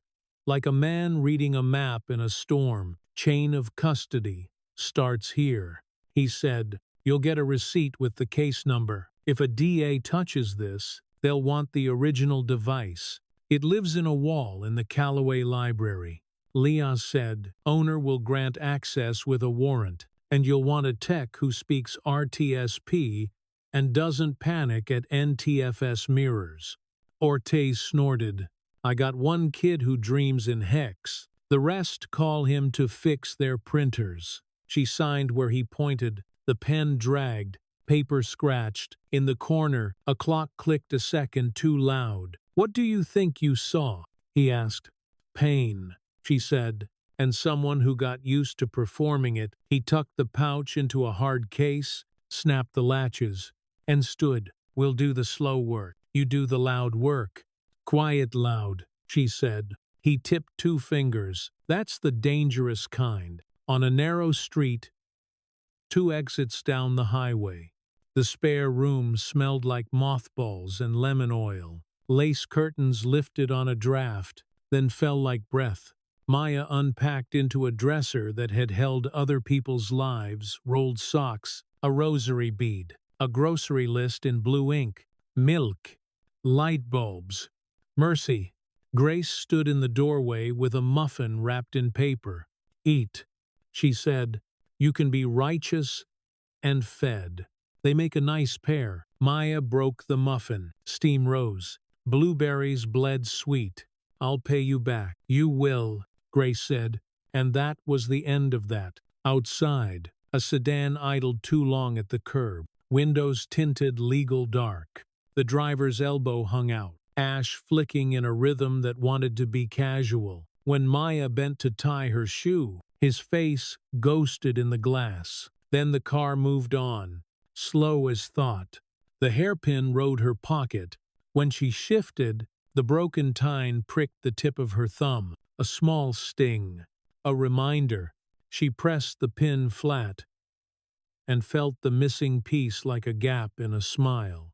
Across the hall, the neighbor coughed, a cough that had weight. Maya knocked and stepped into a kitchen where linoleum peeled at the corners and a cat that didn't like company watched from a chair. A man with the careful look of someone who'd lost too much lung to smoke raised a hand. I'm Marcus, he said. Kettle's got a mean streak. She wrapped a towel around the kettle handle and poured. I've met worse. You a nurse? He asked. Used to be. He nodded, as if she'd given him a password. Well, he said, every used to be is still useful. She smiled. The kettle hissed. On the windowsill, a jar of sugared pecans caught light like a quiet joke. Ethan's board didn't meet in the boardroom. They met in a hotel suite where the carpet ate shoe squeaks and the windows didn't open. Marcus Keene sat at the head of a table too big for the room. He wore a shirt with thread, so tight it threw its own shine. We'll be brief, he said. We need to protect the institution from reputational contagion by firing the immune system, Ethan said. Murmurs, the kind people make when they don't want to grow spines. A woman in a blazer, the color of expensive wine, spoke. We propose an interim leadership committee and a third-party review of media engagement protocols. You get space. We get stability. Jonathan watched the room, not the words. He wrote nothing in his notebook, which was louder than ink. I won't bless a fiction, Ethan said. I release truthful material to prevent further harm to my mother and others. If that's the sin, let's name it. Keene folded his hand, fingers pyramid sharp. You've made an enemy of a woman still popular with donors. They like their galas serene, not subpoenaed. Ethan leaned back, the chair groaning like it did this often. If the price of doing right is a smaller party, I'll throw it in a backyard and buy my own ice. Laughter from one corner, strangled quickly into a cough. The wine-colored blazer woman's mouth tightened, Keen sighed like an old door. We'll take a vote at close of business. Optics matter. Truth matters more, Ethan said. Not to a headline, Keen said. Jonathan raised 2 fingers. Headlines don't vote. Marcus, you do. Silence Bloom, then burst into shuffling paper. The suit of a man 3 seats down made a whisper like dry grass. Regina's penthouse held a different air now, roses past their prime. A candle that had gone out and left a black tongue. Her publicist sat with a laptop open to a spreadsheet of journalists, color-coded by sympathy. We lean into privacy violation, he said. Victim of surveillance. Woman on der Ziege. We book morning shows. Do one magazine with a sympathetic profile. We emphasize charity work. You cry once. Regina stared at the view like she could move buildings by will. What about the board? They're wobbling, he said. Keen's skittish. He doesn't like mess. She smiled with the corner of her mouth. Men like him always think they're immune to spill. He glanced at his phone. Also, we found where she's sleeping. A motel. Then a house. We can get a picture. No, Regina said. He blinked. No. Regina's face cooled. You don't point a camera at a woman in a bed. You just don't. Of course, he said, and added a green highlight to Leah's row instead. When he left, she walked to the kitchen and picked up a teacup that wasn't expensive.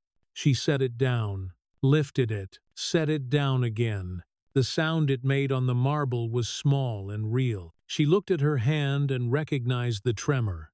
It's only fear, if you name it, she told the room. The room had no opinion. Detective Ortiz drove to the Calloway house with a warrant that still smelled like toner. Linda opened the door with her hair pinned up and her apron clean. She stepped aside with the dignity of a woman who vacuumed around tragedy and did not invite it to stay. Clara sat in a chair by the window, shawl like a sky fallen to her shoulders. Ortiz tipped his head. Ma'am, she tipped hers back. Son, in the library. The security hub lived in a closet behind a false shelf that didn't call itself false unless you pulled on the spine of a book about knots.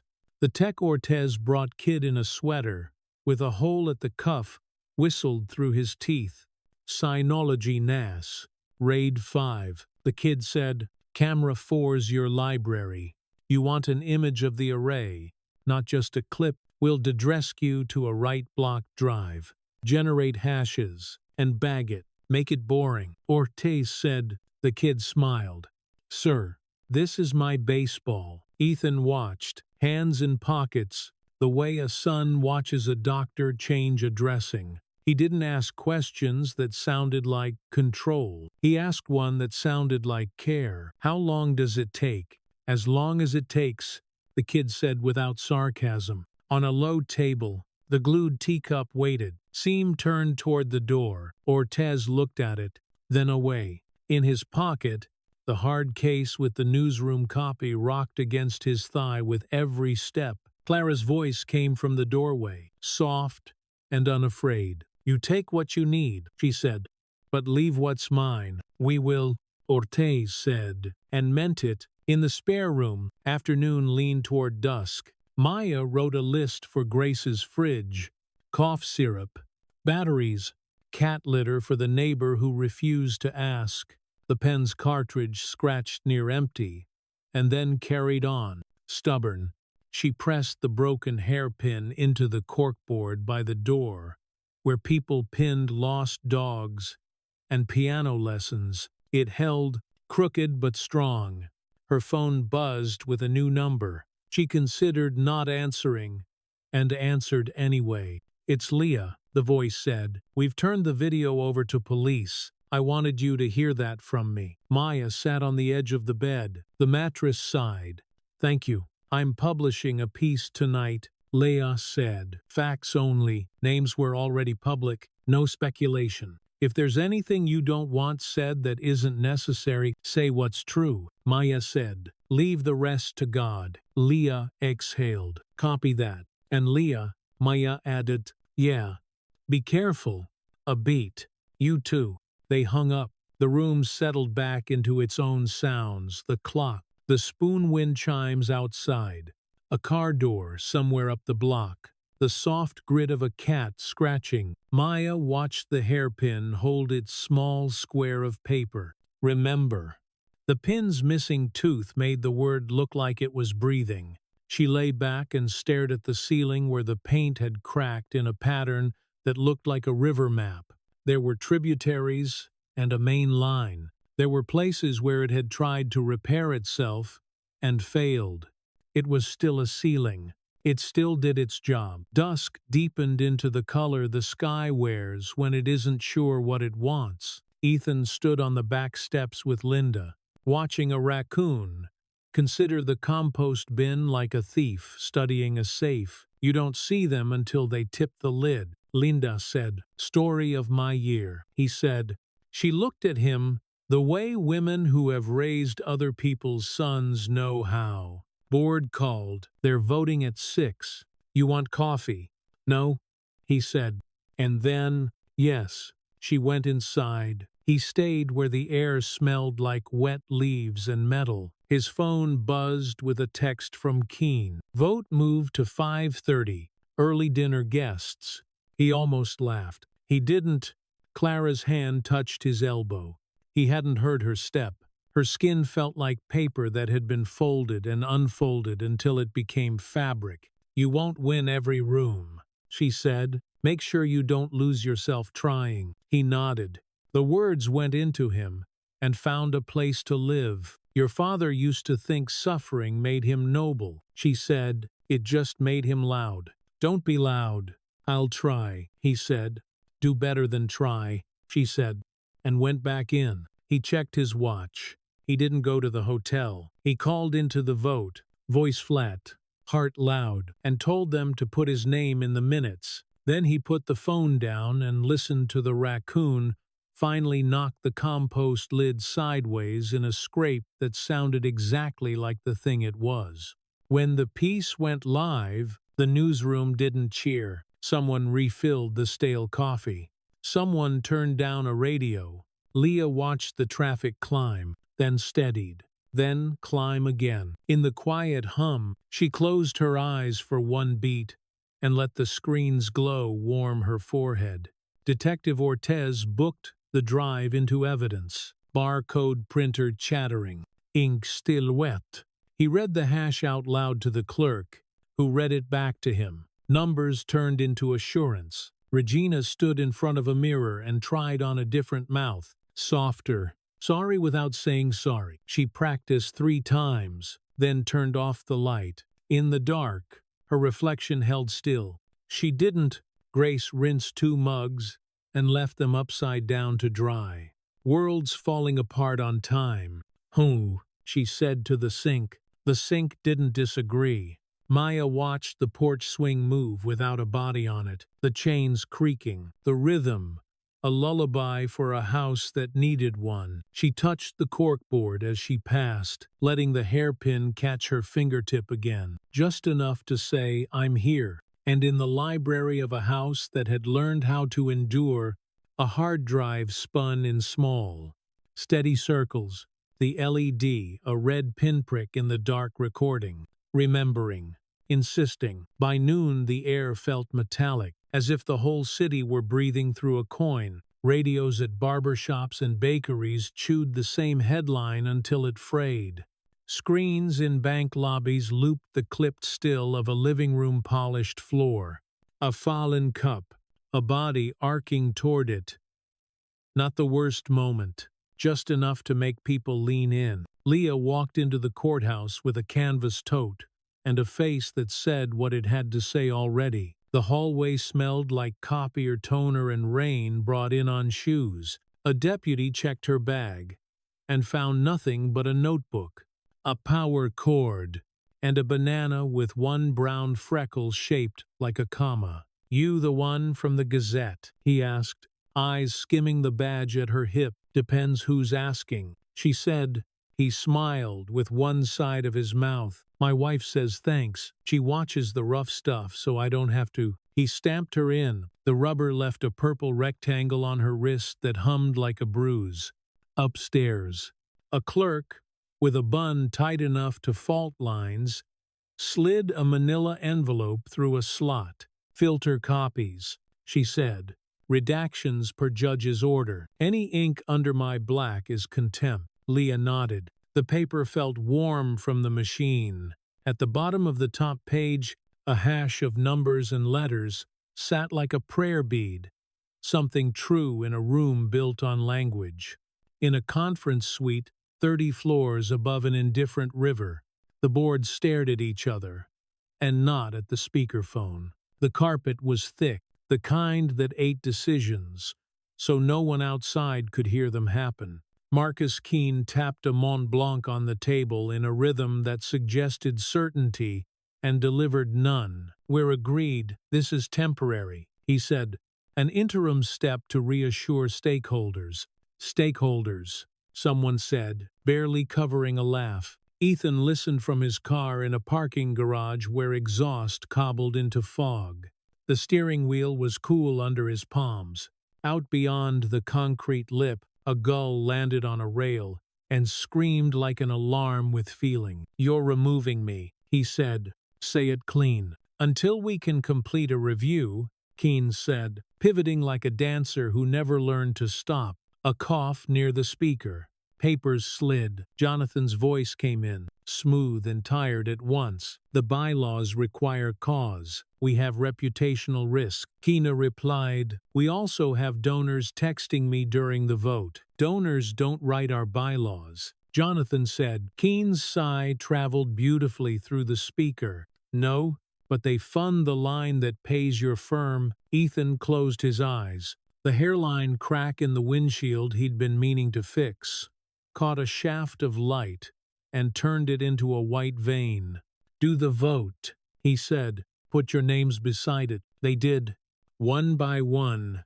A chorus of aye that all sounded like maybe Jonathan's no landed last and loud. The motion carried anyway, effective immediately. Keene said, relief curling his words like steam. You'll retain an advisory title. We will, of course, honor your mother with a formal statement. Honor her by leaving her out of your statements. Ethan said. The line clicked. Dead space. The gulls screamed again and flew. He sat still long enough to hear the garage wake fan, a distant car door, the squeak of a sneaker. When he finally turned the key, the engine coughed like an old man clearing a confession. He drove nowhere. Then somewhere, Maya learned about the vote from the television in a laundromat where detergent and hot air made their own weather. The crawl at the bottom said everything in 5 words. The woman folding shirts to her right whispered, Lord, have mercy, like it might show up between the socks. Grace came in with a jar of quarters and 2 donuts in a bag that darkened with grease. Which machine's kind? She asked. 8. Maya said. 9 eats. Grace fed quarters. The machine took them like a child who disliked broccoli. He'll be all right, she said without asking which he. Men don't know what to do when they're not steering. Then they remember they have feet. Maya smiled because it was true enough to stand up without help. Her phone buzzed. A message from an unknown number. We can help repair your reputation signature pack, available DM for rates. She deleted it and watched the washer window spin suds into a cloudy galaxy. The broken hairpin in her pocket ticked her palm, tiny and insistent. Outside, a sedan idled at the curb and then didn't. She watched its brake lights glow and fade, glow and fade. A man in the back glanced at his phone and lifted it, as if the act could change the weather. The car moved on, thirst not quenched.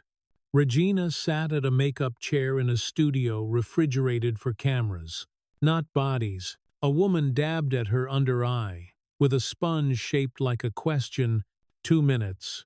A production assistant said, hair headset arcing like a halo. that got the message before she did. On the other side of the glass, a daytime host in a suit. The color of polite conversation, shuffled cards. "We're going to let you tell your truth," he told her when a producer handed him to her like a baton. "Our audience is very sympathetic." He smiled with teeth you could floss a violin with. "My truth," Regina said. The phrase tasted like aspirin, chalk, and relief. She went on air and did not cry. She stared down the camera and said she was sorry for any pain the incident had caused without saying whose. She said the footage was an invasion of privacy, that a moment ripped from its context could no more define a life than a headline could define a book. The host nodded slowly, as if he were hearing philosophy, not litigation. "Do you feel safe?" he asked. "I feel determined," she said, and the word came out like glass. When the segment cut to a commercial for pill organizers shaped like sunsets, the producer leaned into her ear. "You were perfect," he said. She walked to the dressing room, shut the door, and braced both hands on the sink. The cold porcelain steadied her. For 3 beats, she let her head hang until the blood pounded a rhythm inside her ears that sounded almost like ocean. Her phone buzzed. A text from Keen. "You owe me." She typed and deleted the sentence 3 times before sending nothing at all. On a crooked block behind a church that did food pantry on Thursdays, Leah met with a city attorney who liked to use the words narrowly tailored. They sat on a bench with slats that leaned their weight back into the walker of an old man who smiled at pigeons like they were grandchildren. "She's coming after the paper," the attorney said. "Cease and desist. Demand to take the clip down. Prelude to an injunction. We'll argue public interest, newsworthiness, correctly obtained. No reasonable expectation of privacy in a public area of a home where multiple people have access. Also, we'll argue we're right, and she's wrong." "I like that last one," Leah said. The attorney's mouth did a quick somersault of humor. "Judge don't. Detective says the drive's in evidence," Leah said. "Hash matched. Chain tight. That helps." A kid on a scooter skidded to a stop and stared at the pigeons until they decided they'd had enough of awe and shuffled 3 feet left. Leah watched their iridescent necks catch a sliver of sun. In the glass of an office door across the street, she saw her own reflection and didn't recognize it until it lifted a hand the same moment she did. "You keep moving," she told the shape, "even when they make it steadier to stop." Ethan walked into the kitchen at the big house and found Linda wrapping a loaf of bread in a towel like a newborn. The room smelled like yeast and butter, and the last hour before dinner, "They voted," he said. "I know," she said. "You want me to slice or tear?" "Tear," he said. She tore. The bread split with a sound like good Velcro, clean and easy, and steam rose like forgiveness no one had asked for. Clara wheeled in slow, the wheels humming the particular note of rubber on old floor. "You look like a kid sent out of class," she said. "I got sent out of class," he said. "Well," she said, "then you have time to learn." He sat and put his hands flat on the table. The grain ran like water under his palm. "I should have seen this coming." "You did?" Clara said. "You just hoped they'd be better than themselves." He laughed, short and without teeth. Linda set a saucer by his elbow. On it, the teacup with the visible seam. "You want tea," she said. "Not a question. I want a new day." He said, "We only stocked the one," she said, and poured. He lifted the cup and ran his thumb over the ridge of glue. It snagged skin, a little drag that made you aware where the break lived. He drank and let the heat say what people couldn't. Dusk came quick and blue. Maya took Marcus the neighbor, his evening pills, and a slice of Grace's bread wrapped in wax paper that creaked like tiny snow. He sat with his oxygen tube looped behind his ears, like a gentle mistake. "You hear about the rich man?" he asked. "Which one?" "Same one you think," he said, and smiled. "He'll be fine. Men like that fall onto carpet." She laughed, despite herself. "You're not wrong." He lifted the slice and sniffed it as if bread had a story you could read with your nose. "Been a long time since this building smelled like food, cooked by someone who knows what to love."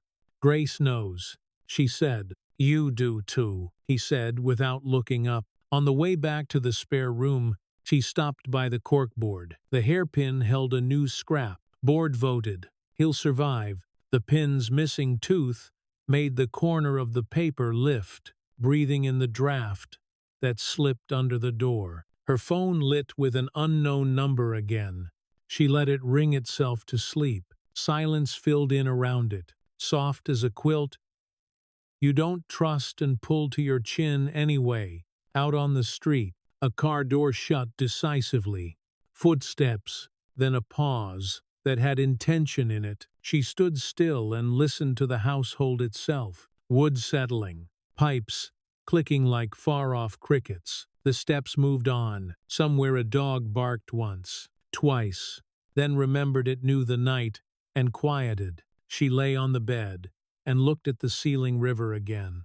In the dark, the cracks looked like roads. You could convince yourself they led somewhere worth the travel. Her thumb found the pin mark it had made earlier. The sting had gone to a tenderness that reminded more than it hurt. She spoke into the room, voice barely there. "Hold." The room obliged.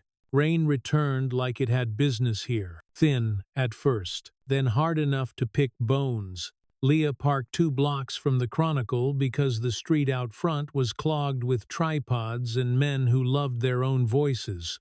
She hunched into her coat and carried the evidence box the way you carry a newborn close. Careful, eyes flicking corners.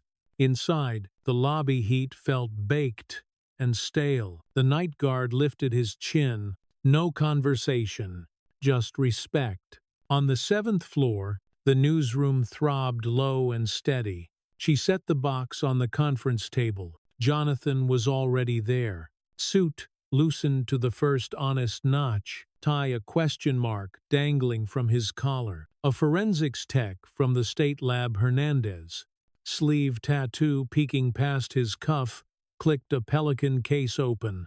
The case exhaled foam and order, chain of custody first, Hernandez said. No small talk. He slid a form across. Item 1. Micro SD recovered from residential nanny cam. Sealed in evidence bag at 19. 42 hours. Catalogued at 20. Ling San. Transport log. Lock integrity verified at each transfer. Here are hash values MD5 and SHA. 256 from intake and from my extraction. They match. Leah traced the printed strings like tracks on a map. Blocks of alphanumeric that didn't care who cried on TV. Jonathan initialed each line, his pen deliberate, a lawyer's metronome. And the clip? Leah asked. Hernandez fitted nitrile gloves with a snap that pinched the air, pulled a clean copy and a forensic image of the entire card. He said, metadata intact. Timestamps, consistent with the unit's clock, which we synchronized against NIST time. No sign of tampering. We'll testify to process. He looked up. Chain is tight. The room held its breath. Leah let hers out. We publish the full clip, she said. No edits. Contextual timeline. Doctor's report attached.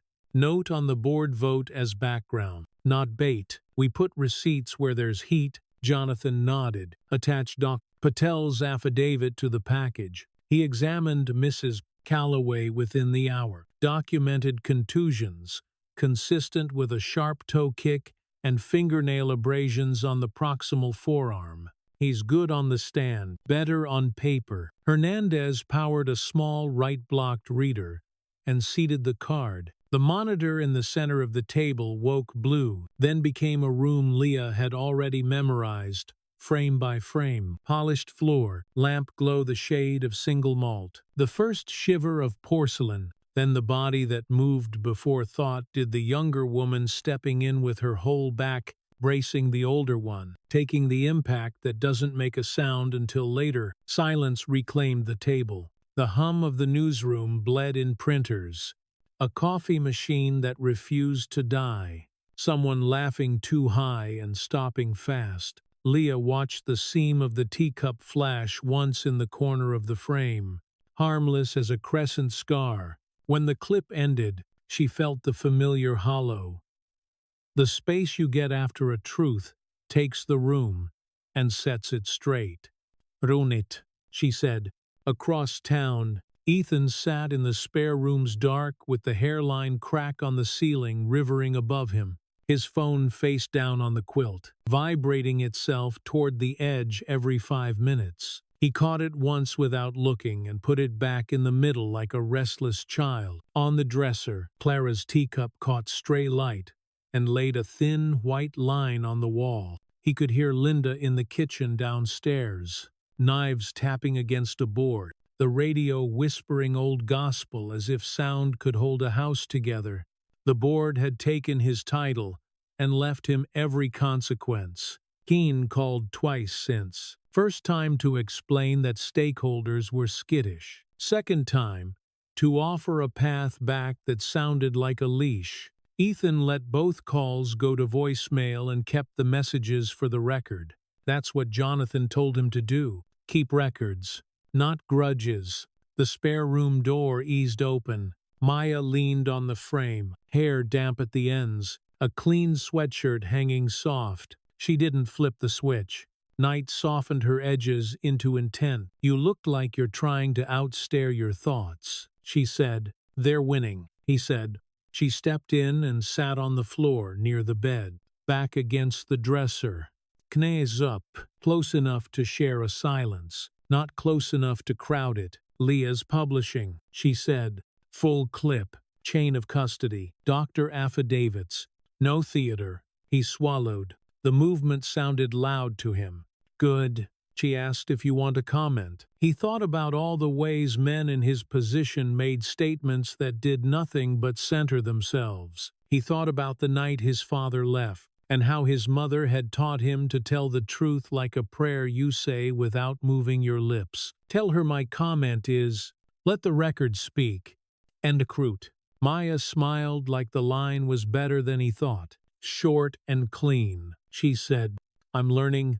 Pain is a ruthless teacher," she said. He reached to the nightstand and picked up the broken hairpin. Its missing tooth made it bite different against his thumb. "You still carry yours?" he asked. "Pocket," she said, tapping her hip. "Some days it's a thorn. Some days it's a compass." He set the pin down carefully. The ceiling crack held its course.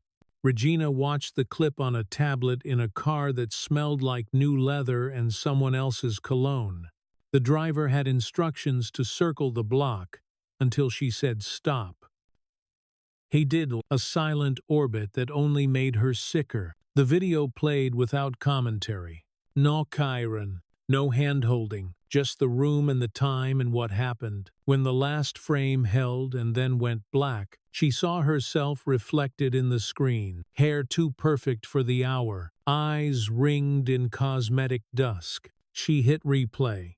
Halfway through, she hit pause and zoomed hard on her own hand. The fingers were a study in intention. She hadn't known they looked like that. "Ma'am," the driver said, soft, not turning. "Keep going," she said.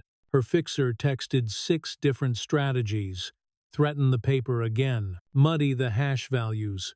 With talk about clock drift. Push a counter-expert to say this is CGI. Leak photos of Maya smiling as if joy could be evidence. Regina typed and erased and typed again. Burn it down. Then she closed her eyes and saw the kick land, felt the tremor in her calf, the old anger that rose without asking permission. The tablet dimmed. Her reflection stayed. "They will forget," she said to herself, to the tinted window, to the rain. They always forget. The window fogged with her breath. A fingertip drew a small crescent there without conscious thought. A seam. Hernandez signed off on copies in triplicate and slid discs into labeled sleeves. Media copy. Legal copy. Archive. Leah built the story the way you frame a house, sills first, square and true. Each claim anchored by a document, a name, a theme. No adjectives where a verb would do. She cut her own favorite sentences because they were pretty and unneeded. Before she hit publish, she let the cursor rest on the button. The newsroom around her felt like the inside of a jaw. Breathe, Jonathan said. She did. In, out. You sure you want your name on this? She asked. My name is already on the suit, he said, and smiled with his eyes. Might as well put it where I'd be proud. She clicked. The story rose on the site like a pane of glass where there used to be a wall. People touched it immediately. Comments, emails, 2 threats that went to a folder with a label and a plan. The server burped once and then ate the load like it had been waiting for a reason to live. Leah watched heat maps bloom on a map of the city.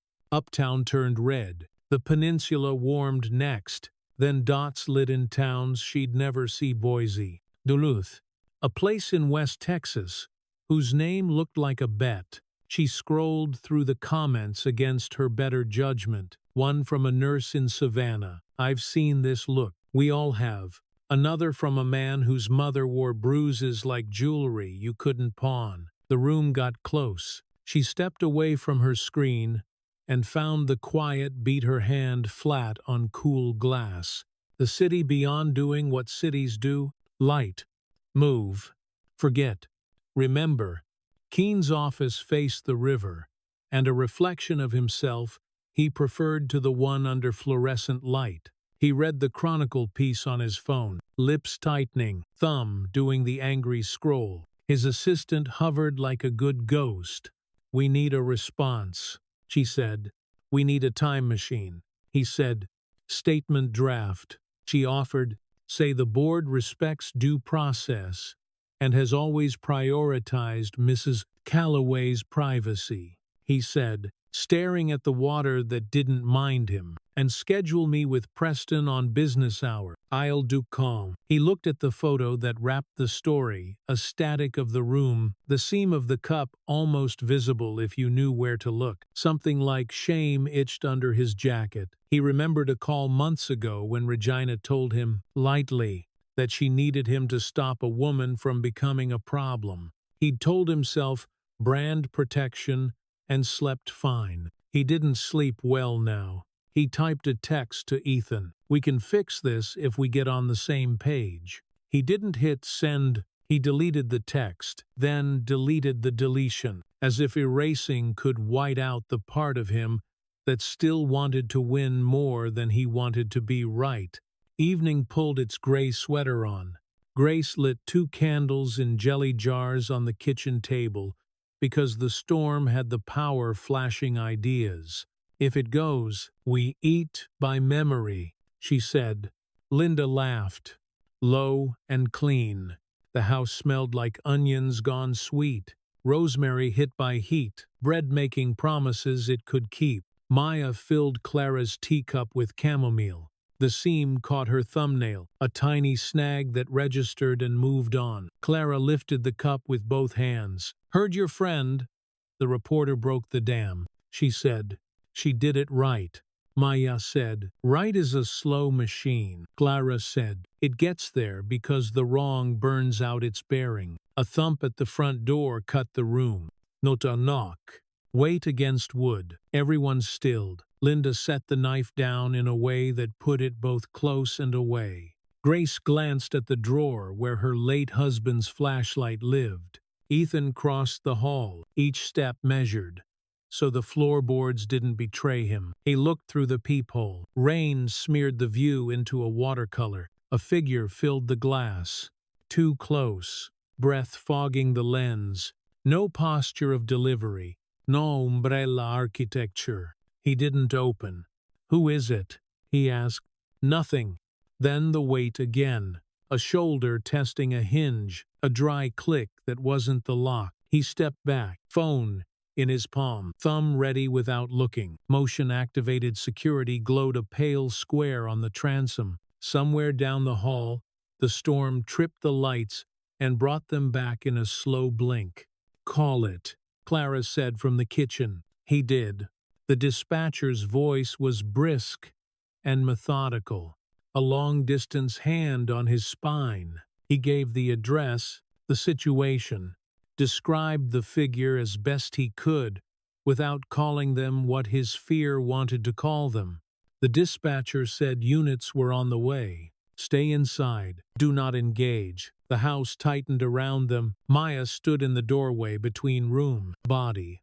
A barrier without announcing itself as one. The hum of the refrigerator grew teeth, and then smooth. Outside, the figure stepped back, became only an outline under the porch light, then turned and melted into rain. Sirens arrived like an argument you couldn't put off anymore. Two officers, soaked and polite, took statements in the foyer, radios crackling, boots leaving dark commas on the rug. One walked the perimeter with a flashlight beam that made the hedges confess. The other listened to Ethan recount the sounds and the weight and the breath on glass. "Any reason someone would test your door?" the officer asked, eyes up but not accusing. Ethan glanced at Maya, then at Clara's teacup on the hall table where someone had left it by accident, a ring of moisture, ghosting the wood. He chose the record, not the grudge. "We published a video tonight," he said. "People have feelings." The officer's mouth twitched. Sympathy or humor hard to parse. "They always do," he said, and wrote, "Cleaned with sleeve next to fog on glass." When they were gone, the house breathed again. The jelly jar candles trembled and then held. Maya reached up and pressed her thumb against the fog ring the teacup had left. "A mirror. Of a mirror. We'll need to sand that," she said. "We'll leave it," Clara said. "Let the wood remember." They ate standing at the counter, because chairs felt like a commitment. The bread tore into hands easy, still warm in the middle. Grace told a story about a hurricane in '99 that took power for 8 days, how her mama made pancakes on a camp stove and declared them communion. Linda rolled her eyes at the part where Grace swore the Lord preferred maple to honey. Ethan listened and let the sound coat the room. For a quiet beat, he went back to the foyer and looked at the glass. His own reflection looked older by a decade, and more sure by a molecule. He ran a finger along the lock. Metal. Cold. True. His phone buzzed with a number he knew by the pattern of its insistence. Keen. Again. He let it He opened a text to Leah. "We're all right." He added nothing else and hit send. Then he pocketed the phone and went back to the kitchen where people who had chosen him were carving a life out of what was left. Outside, the rain softened to a steady stitch.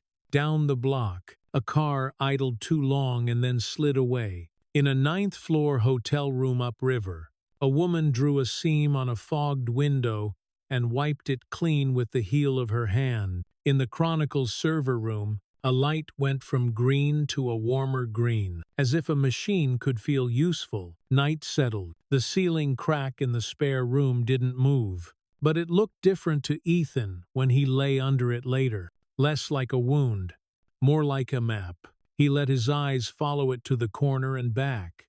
Somewhere in the house, the refrigerator kicked on with a sound like a tired laugh. He smiled into the dark. Something had shifted, not the storm. Them.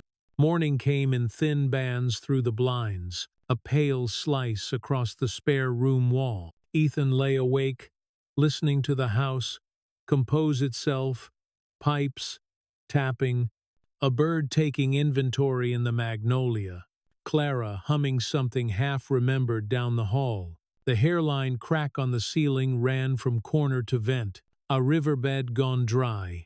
He traced it with his eyes until the knot in his chest loosened enough to sit. Downstairs, The Chronicle sat where Grace left it on the entry table, ink still sharp. The front page carried the still frame again, lamp glow, polished floor. Two women inside a second that rewrote a house. The caption was one sentence and a line of numbers. Time stamp, hash values. Beneath it, a column that didn't argue. It just placed things where they had happened and left the reader with the quiet after. He carried the paper into the kitchen. The air smelled like coffee and oranges scored with a thumbnail. Maya stood by the sink, sleeves pushed to her elbows, and rinsed a handful of blueberries like they were pebbles she'd pocketed from a river. Glada, robe wrapped in shawl careful, sat at the table as if it were a pew. The teacup seam flashed when Ethan set the paper down. "You look like a man who saw his name and didn't flinch," Clara said. "I saw your name," he said. She made a soft sound that could have been a laugh. "Same difference." The door chime rang, not the heavy clang of someone making themselves known, but a single note, polite, like a throat cleared in a library. Linda cut a look toward the hall. Grace wiped her hands on a dish towel and nodded to Ethan. He went to the foyer, habit pulling his shoulders back, hand sliding once over the deadbolt for no reason but to feel what held. Leah stood with rain on her lashes and a second paper tucked under her arm. Behind her, the morning had that damp, electric feeling of a city deciding what it would remember. "You brought us yesterday's news," he said. "I brought you the updates," she said, lifting the second paper. "And a request." "Come in," he said. She stepped over the threshold and paused a breath, as if houses might have customs like countries.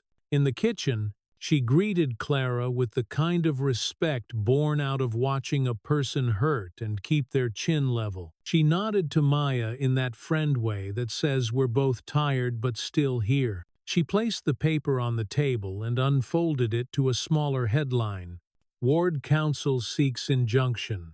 Judge Denius prior restraint. Judge Blackwell." Jonathan's voice came from the mudroom. He appeared with a box of files under one arm, tie square like a banner at half-mast. "He hates being rushed," he said. "He especially hates when you rush him to keep someone else from talking," Leah added. He wrote, "The First Amendment does not yield to discomfort, reputational or otherwise. Short opinion, sharp teeth." Clara squinted at the page. "Gospel comes in all sorts." Leah drew a breath and said what news people said when they were about to ask for more than a comment. "There's going to be a community meeting tonight at Mount Olivet. Not a circus, no cameras inside, no speeches from suits, just neighbors trying to understand how to act grown. They asked if you'd come." "Me," Ethan said. "You," Leah said. "And Maya, if she wants." "People have questions. Only you can answer without making it worse." Maya's shoulders rose and fell once. "If we go to listen," she said. Leah nodded. "That's the ask." By noon, the phones had learned new ringtones.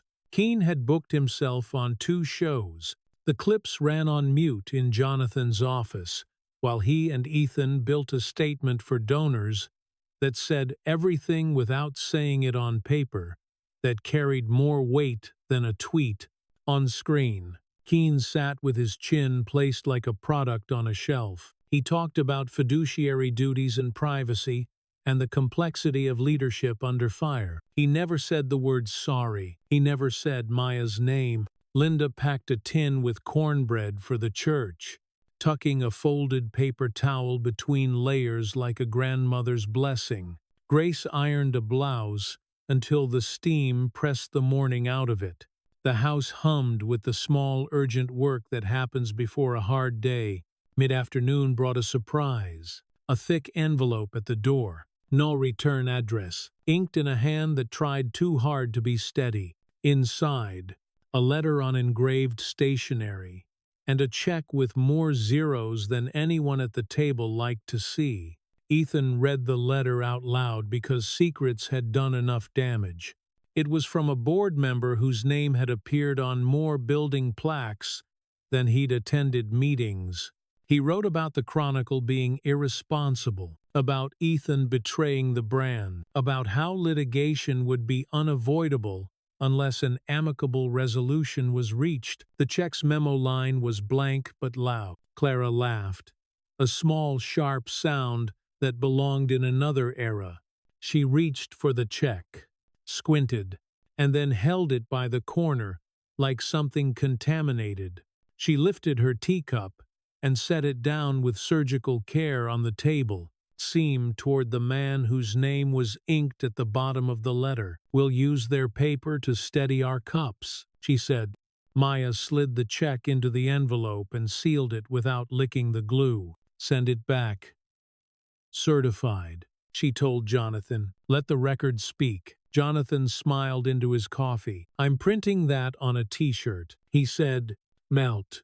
Olivet Baptist had a parking lot that learned patience during funerals and joy at weddings. Tonight it held a tension that didn't smell like either. The air inside the sanctuary was cool and faintly sweet polish, and old paper and a note of candle wax that had sunk into the wood decades ago. Fans on sticks lived in the ends of pews, printed with funeral home ads and the faces of saints you met in line at the post office.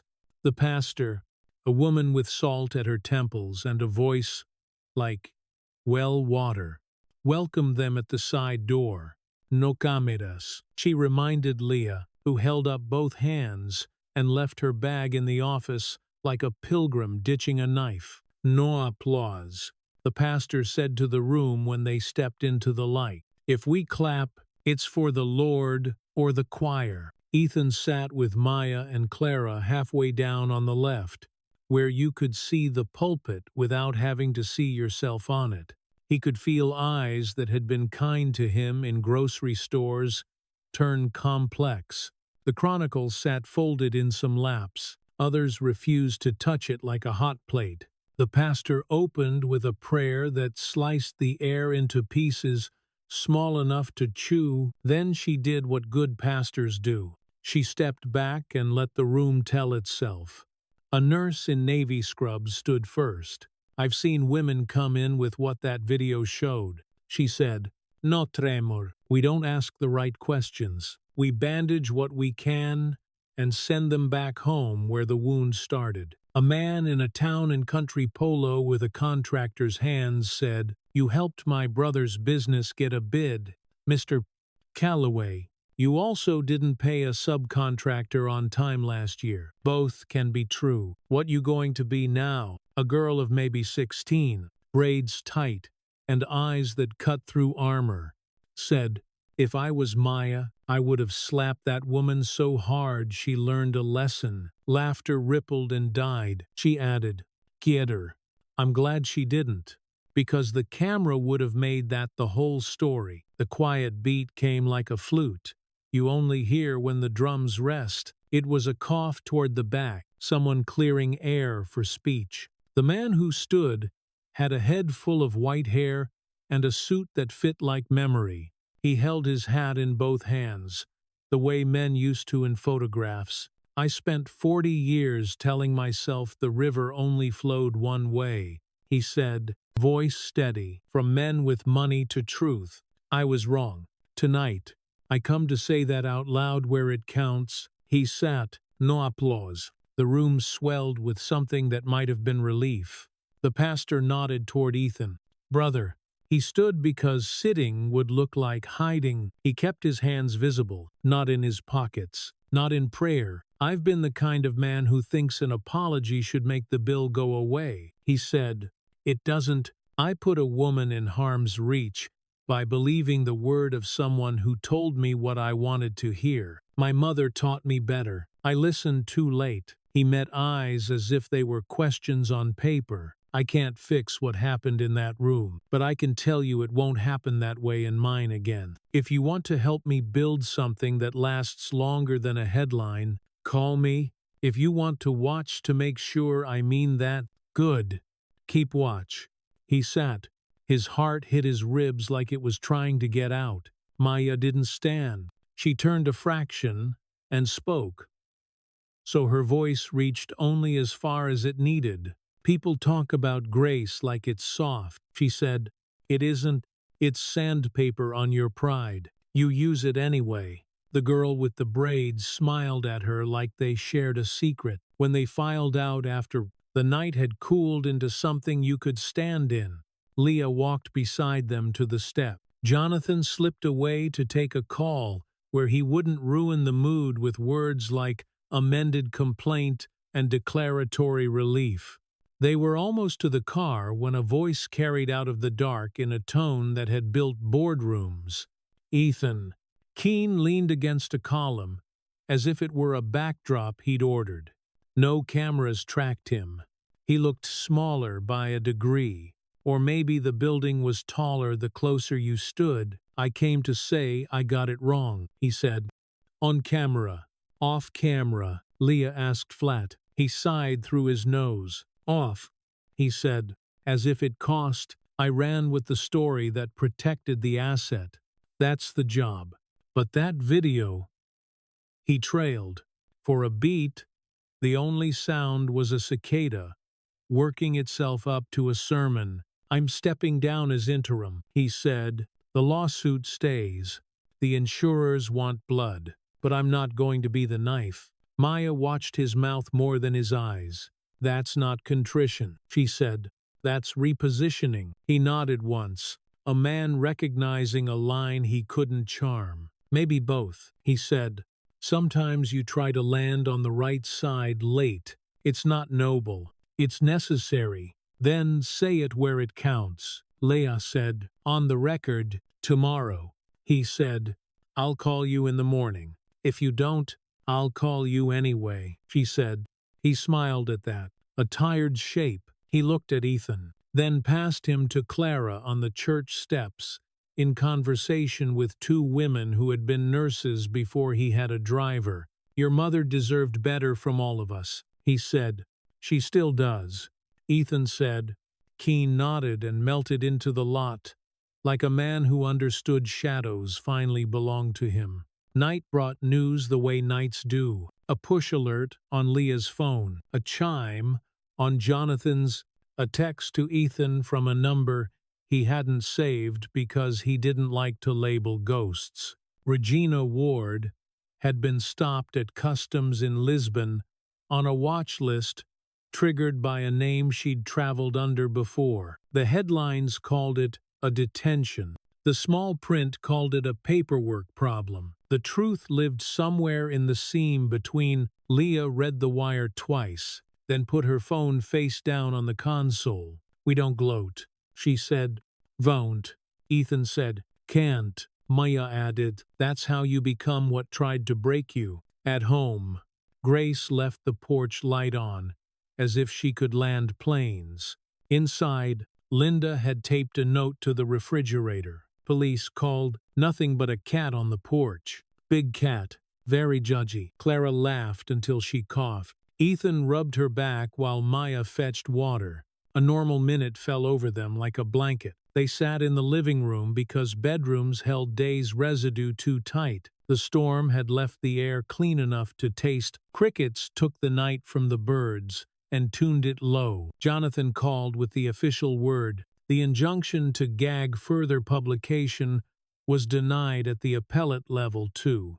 The civil suit would take months if it survived the first hearing. The DA wasn't touching anything criminal regarding Regina until federal customs finished their dance.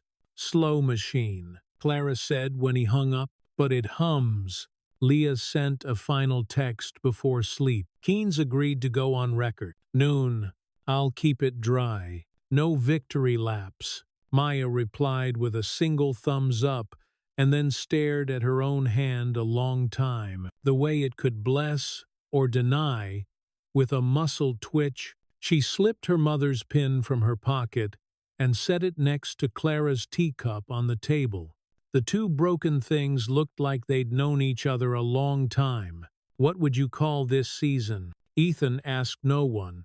If you had to label it in the calendar. After, Maya said. Clara sipped and smiled. Between, she said. The clock in the hall counted out a few beats, where no one pretended to be more or less than they were. The house found its quiet. The seam on the cup caught the lamp and sent a thin white line onto the wall. It wasn't straight.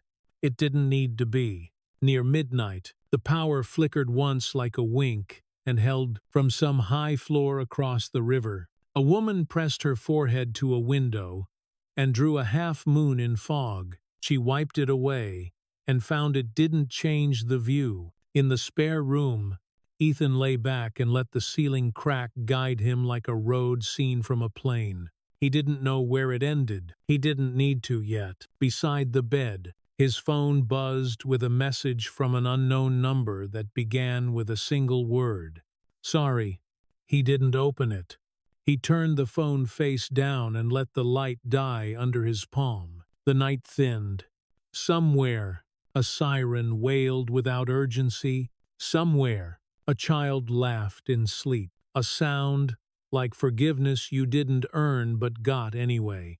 He closed his eyes and let the house breathe him to rest. In the morning, they would read new headlines and field old questions, and sit under hard lights while a man practiced honesty on camera.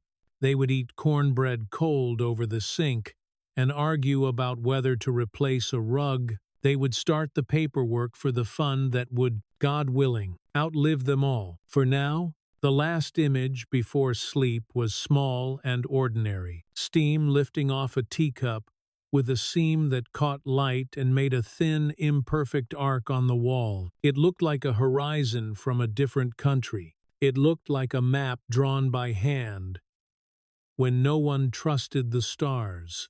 He watched it fade until there was only dark and breath, and the soft collective promise of a house learning how to tell the truth without breaking apart.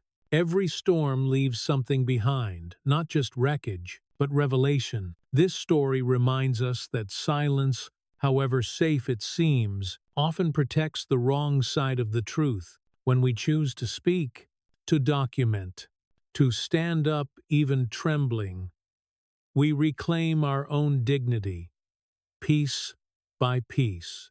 Real justice is rarely loud. It's the quiet act of keeping records, telling the truth, and refusing to let fear write our story for us. As the saying goes, the truth may walk slowly, but it never walks backward. Maya, Ethan, and Clara show that integrity is not about winning, it's about enduring. It's about showing up when your name is dragged, when your faith wavers, when the easy choice is to hide. Through their courage, we're reminded that empathy and accountability aren't opposites. They're the twin rails that keep any community from collapsing into noise, and that sometimes healing doesn't mean erasing the crack, but filling them with something stronger like gold in a mended cup. If this story stirred something in you, maybe a memory, a moment when you had to choose between comfort and conscience, share it in the comments.